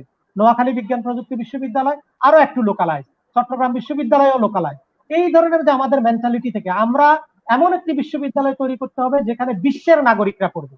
একসময় ঢাকা বিশ্ববিদ্যালয় এরকম ছিল, সেটির জন্য যা যা করা দরকার আমাদের তাই করতে হবে। আর সর্বশেষ, very big hands to Samoyer Alapon, and I am very grateful to Samoyer Alapon and Tazrin Tabassum Nesha for inviting me to such a program, and I really happy to share my experiences, what I learned from my childhood and my university and my teaching life and my higher studies. Thank you so much, and also thanks and grateful to all lovely and beautiful viewer, যে সকল beautiful এবং lovely ভিউয়ারকে আমি আমার হৃদয় থেকে ধন্যবাদ এবং কৃতজ্ঞতা জানাচ্ছি। আপনারা সবাই ভালো থাকবেন, সুস্থ থাকবেন এবং সময়ের আলাপন 100 বছর 100তম পর্ব যখন করবে তখন যেন আমি অংশগ্রহণ করতে পারি, সেই আশাবাদ ব্যক্ত করে আমি সবাইকে ধন্যবাদ এবং কৃতজ্ঞতা জানিয়ে শেষ করছি। আসসালামু আলাইকুম। ধন্যবাদ ডক্টর মোহাম্মদ কামালউদ্দিন স্যারকে, অসংখ্য ধন্যবাদ। আসলে আমরা জানাবো, কৃতজ্ঞতা জানাবো, স্যার এতক্ষণ আমাদেরকে সময় দিয়েছেন এবং ইনশাল্লাহ স্যারের কথা অনুযায়ী যদি 100তম পর্বে আমি এখানে থাকি, অবশ্যই স্যার আমার সামনে থাকবেন। আশা করি সেই সময়টা আসবে কখনো। আমরা শেষ করব অনুষ্ঠান ছোট করে, ডক্টর মোহাম্মদ সাইফুল ইসলাম স্যারের একটু অনুমতি নিব, তারপরেই আমরা অনুষ্ঠানটা শেষ করবো। স্যার, শেষবারের মতো যদি কিছু বলতে চান আমাদের অনুষ্ঠান, আজকের আয়োজন এবং তরুণ প্রজন্মের কাছে প্রত্যাশা কি, এরকম কিছু প্রশ্ন এসেছে স্যার আসুন। হ্যাঁ, আমি তরুণ আসলে আজকে আমি নিজে এই অনুষ্ঠানে দাওয়াত পাওয়ার পরে যখন কামাল স্যারের কথা শুনেছি, আমি নিজে এখানে আসলে একজন শ্রোতা, আজকে বক্তা না। এই জন্য আমি নিজেও অনেকগুলো বিষয় শিখেছি এবং চলার জন্য এটি আমার ইন্সপায়ার হিসেবে কাজ করবে। আসলে তরুণ প্রজন্ম যারা আছে তাদের আজকে যেহেতু বিষয়টা ছিল যে স্বপ্ন ছোঁয়ার গল্প বা স্বপ্ন দেখানোর বিষয়, এক্ষেত্রে কামাল স্যার অনেকগুলো অ্যাডভাইস করেছেন। আমি জাস্ট দু একটা কথা বলবো, সেটি হচ্ছে আসলে আমরা ধারাবাহিকতা একটু বজায় রাখতে হবে। আমাদের ওই যে বলছেন অল্পতে আমরা পেয়ে যেতে চাই, মানে যে স্ট্রাগল করার সেই টেন্ডেন্সিতে থাকে না। যেমন জাস্ট একটা এক্সাম্পল দিব, আমরা মার্চ মাসে যখন করোনা শুরু হয়েছে খুব প্রত্যেকে দোয়া মুখস্থ করেছি, ফেসবুকে দিয়েছি। আমি জানি না এখন আমরা কতজন আসলে এই দোয়াটা পড়ি। তাহলে আমাদের ধারাবাহিকতা নেই। ধারাবাহিকতা আমাদেরকে রাখতে হবে। দ্বিতীয় হচ্ছে ধারাবাহিকতার মাধ্যমে চেষ্টা করতে হবে, অর্থাৎ চেষ্টা করার পরে কিন্তু আমাকে কোনো কাজ অ্যাচিভ করার জায়গা দিতে হবে। আমি যদি না করি তাহলে আমি সেটি অবশ্যই পাবো না। যেমন এটাও আমি বর্তমান করোনা এক্সাম্পল দিয়ে বোঝাবো। আমাদের মসজিদের ইমাম সাহেব দোয়া করছেন যে আল্লাহ আমাদের করোনা থেকে হেফাজত করো। মুসল্লি আমিন আমিন বলে গলা ফাটাচ্ছেন, কিন্তু কারো মুখে কিন্তু মাস্ক নেই, না ইমাম সাহেব না কিন্তু আপনার আমরা যারা মুসল্লি রয়েছি। এই জন্য আমাকে মাস্ক পড়তে হবে, সতর্ক থাকতে হবে, চেষ্টা করতে মানে তারপরে আমি মুক্তি পাবো। একইভাবে আমি চেষ্টা করব, তারপরে আমার অ্যাচিভমেন্ট আসবে। আমরা অনেক সময় হয়তো কামাল স্যারের অ্যাচিভমেন্ট শুনেছি, হুট করে শুনেছি, হ্যাঁ আমি হুট করে শুনেছি, কিন্তু এটা উনি হুট করে পান নাই। ওনার দীর্ঘ জার্নি করে কিন্তু উনি অর্জন করেছেন। আমি শুনেছি হুট করে, কিন্তু এটা মনে করার সুযোগ নেই তাহলে মনে হুট করে মনে পেয়ে গেছে, হুট করে পাওয়া যাবে না, হুট করে পাওয়া যাবে না। আর স্যার যেটা বলছেন আমিও বলবো, রিড রিড এবং অর্থাৎ পড়ো। মানার জন্য জানতে হবে আর জানার জন্য পড়তে হবে, যেটা হচ্ছে একরা। আমাদের ইসলামিক রিলিজিয়নেও রাসুলকে যে বলা হচ্ছে একরা পড়ো, রাসুল বলছিল যে আমি তো পড়তে পারি না, মানে তাহলে জিব্রাইল বলেছিলেন যে না পড়ো, এবং তিনি পরবর্তীতে পেরেছেন। এবং আমরা সেক্ষেত্রে যে যে পারিব না এই কবিতাটা তো জানি, এটা আমরা অনেকে এক লাইন জানি যে পারিব না কথাটি বলিও না, কিন্তু ওখানে যে পুরো কবিতাটা পড়লে কিন্তু না পারলে কি করতে হবে আপনার কালীপ্রসন্ন ঘোষ খুব সুন্দর করেই কিন্তু সেখানে সে কবিতাটার মধ্যে কিন্তু বলে দিয়েছেন যে না পারলে তোমাকে কি করতে হবে। সেখানে সে বলেছেন যে ভাবো একবার, কেন অন্যরা যা পারতেছে তুমি কেন তা পারতেছে না। তাহলে সেই বিষয়টা একটু আমাদের খেয়াল করতে হবে। এবং সর্বশেষ আমি আমাদের ইয়াং জেনারেশনের প্রতি যেটি আহ্বান করব, আমরা প্রত্যেকেই আমাদের পিতামাতা যারা আমাদেরকে, আমি যেটা আমার লাইফে বলেছি, আমার এখানে আসার পেছনে সবচেয়ে বড় কারিগর যদি আমি বলি আমার পিতা এবং মাতা। এবং আমরা প্রত্যেকে চেষ্টা করব আমাদের পিতা মাতার খোঁজখবর রাখার জন্য, তাদেরকে সম্মান করার জন্য, তাদেরকে সেবা করার জন্য। এবং এটা ইসলামিক রিলিজিয়নে যেমন কর্তব্য, আমাদের প্রচলিত আইন কিন্তু রয়েছে, প্যারেন্ট মেনটেনেন্স অ্যাক্ট 2013 সম্ভবত। সুতরাং সেখানে কিন্তু আইনত কিন্তু যদি কেউ ভরণ পোষণ না দেয় তাহলে সেটা কিন্তু দণ্ডনীয়। আমরা আইনের প্রতি আমাদের সিটিজেন হিসাবে আমরা সেটিকে মানবো। এবং সর্বশেষ আজকের এই সময়ের আলাপনের এই সুন্দর আয়োজনে আমাকে সংযুক্ত করবার জন্য আমি আবারও উপস্থাপক হিসাবে আপনাকে অনেক অনেক শুক্রিয়া। এবং এর পেছনে যারা পর্দার পেছনে আছেন, যারা এই আয়োজনকে সুন্দর করেছেন, যারা আয়োজনে আমাকে সংযুক্ত করবার কথা চিন্তা করেছেন, তাদেরকে অসংখ্য আন্তরিক অভিনন্দন, মোবারকবাদ, ধন্যবাদ। এবং যারা আমাদের ভিউয়ার ছিলেন, আমাদের কাছে জানতে চেয়েছেন, আমরা হয়তো আপনাদের ব্যক্তিগত আমি হয়তো আপনাদের আশানুরূপ বক্তব্য দিতে পারিনি। আমি আজকে শ্রোতা ছিলাম, এইটি মনে করবেন। আমি কামাল স্যারের শ্রোতা, এবং আপনাদের সাথে ভবিষ্যতে ইনশাল্লাহ কখনো সুযোগ পেলে দেখা হবে, কথা হবে। সবাই ভালো থাকবেন, সুস্থ থাকবেন। ধন্যবাদ সবাইকে। অন্বেষা, ধন্যবাদ। আমাকে কি একটি বিষয় বলার জন্য সুযোগ দিবেন? আমি আসলে আনকনসিয়াসলি আমি ভুলে গেছি আমার বিলাভ মা বাবা, আমার মায়ের আত্মার মাগফিরাত কামনা করার জন্য এবং আমার বাবার দীর্ঘ হায়াত যেন দেন। আমি বাবা ডাকতে পারছি, এটি থেকে বড় আনন্দ আর কিছু নেই। এবং আমার সবচেয়ে ভালো লাগা হচ্ছে যে আমি আমার আব্বাকে ফোন করতে ভুলে গেলে আব্বা আমাকে ফোন করেন, যে এই জিনিসটা, সেটি আমার বাবার প্রতি আমার গভীর শ্রদ্ধা। আর সবচেয়ে বড় আরেকটা শ্রদ্ধা আমি জানাই, সেটা হচ্ছে আমার আমার বড় ভাই এবং আমার ভাইয়েরা আমাকে এই জার্নিতে সবচেয়ে বেশি সহযোগিতা করেছেন, অর্থনৈতিকভাবে সহযোগিতা করেছেন। শুধু একটি কথা বললে হয়, আমার ভাই লুঙ্গি পরে কিন্তু চট্টগ্রাম বিশ্ববিদ্যালয়ে আমার জন্য টাকা নিয়ে আসতেন, কারণ তখন এই ধরনের আপনাদের এই মডার্ন টেকনোলজি ছিল না। আমাদের ব্যবসার কাজে উনি চিটাং শহরে আসলে আমাকে টাকা দিয়ে আসতেন। সে ভাইদের প্রতি আমার গভীর শ্রদ্ধা।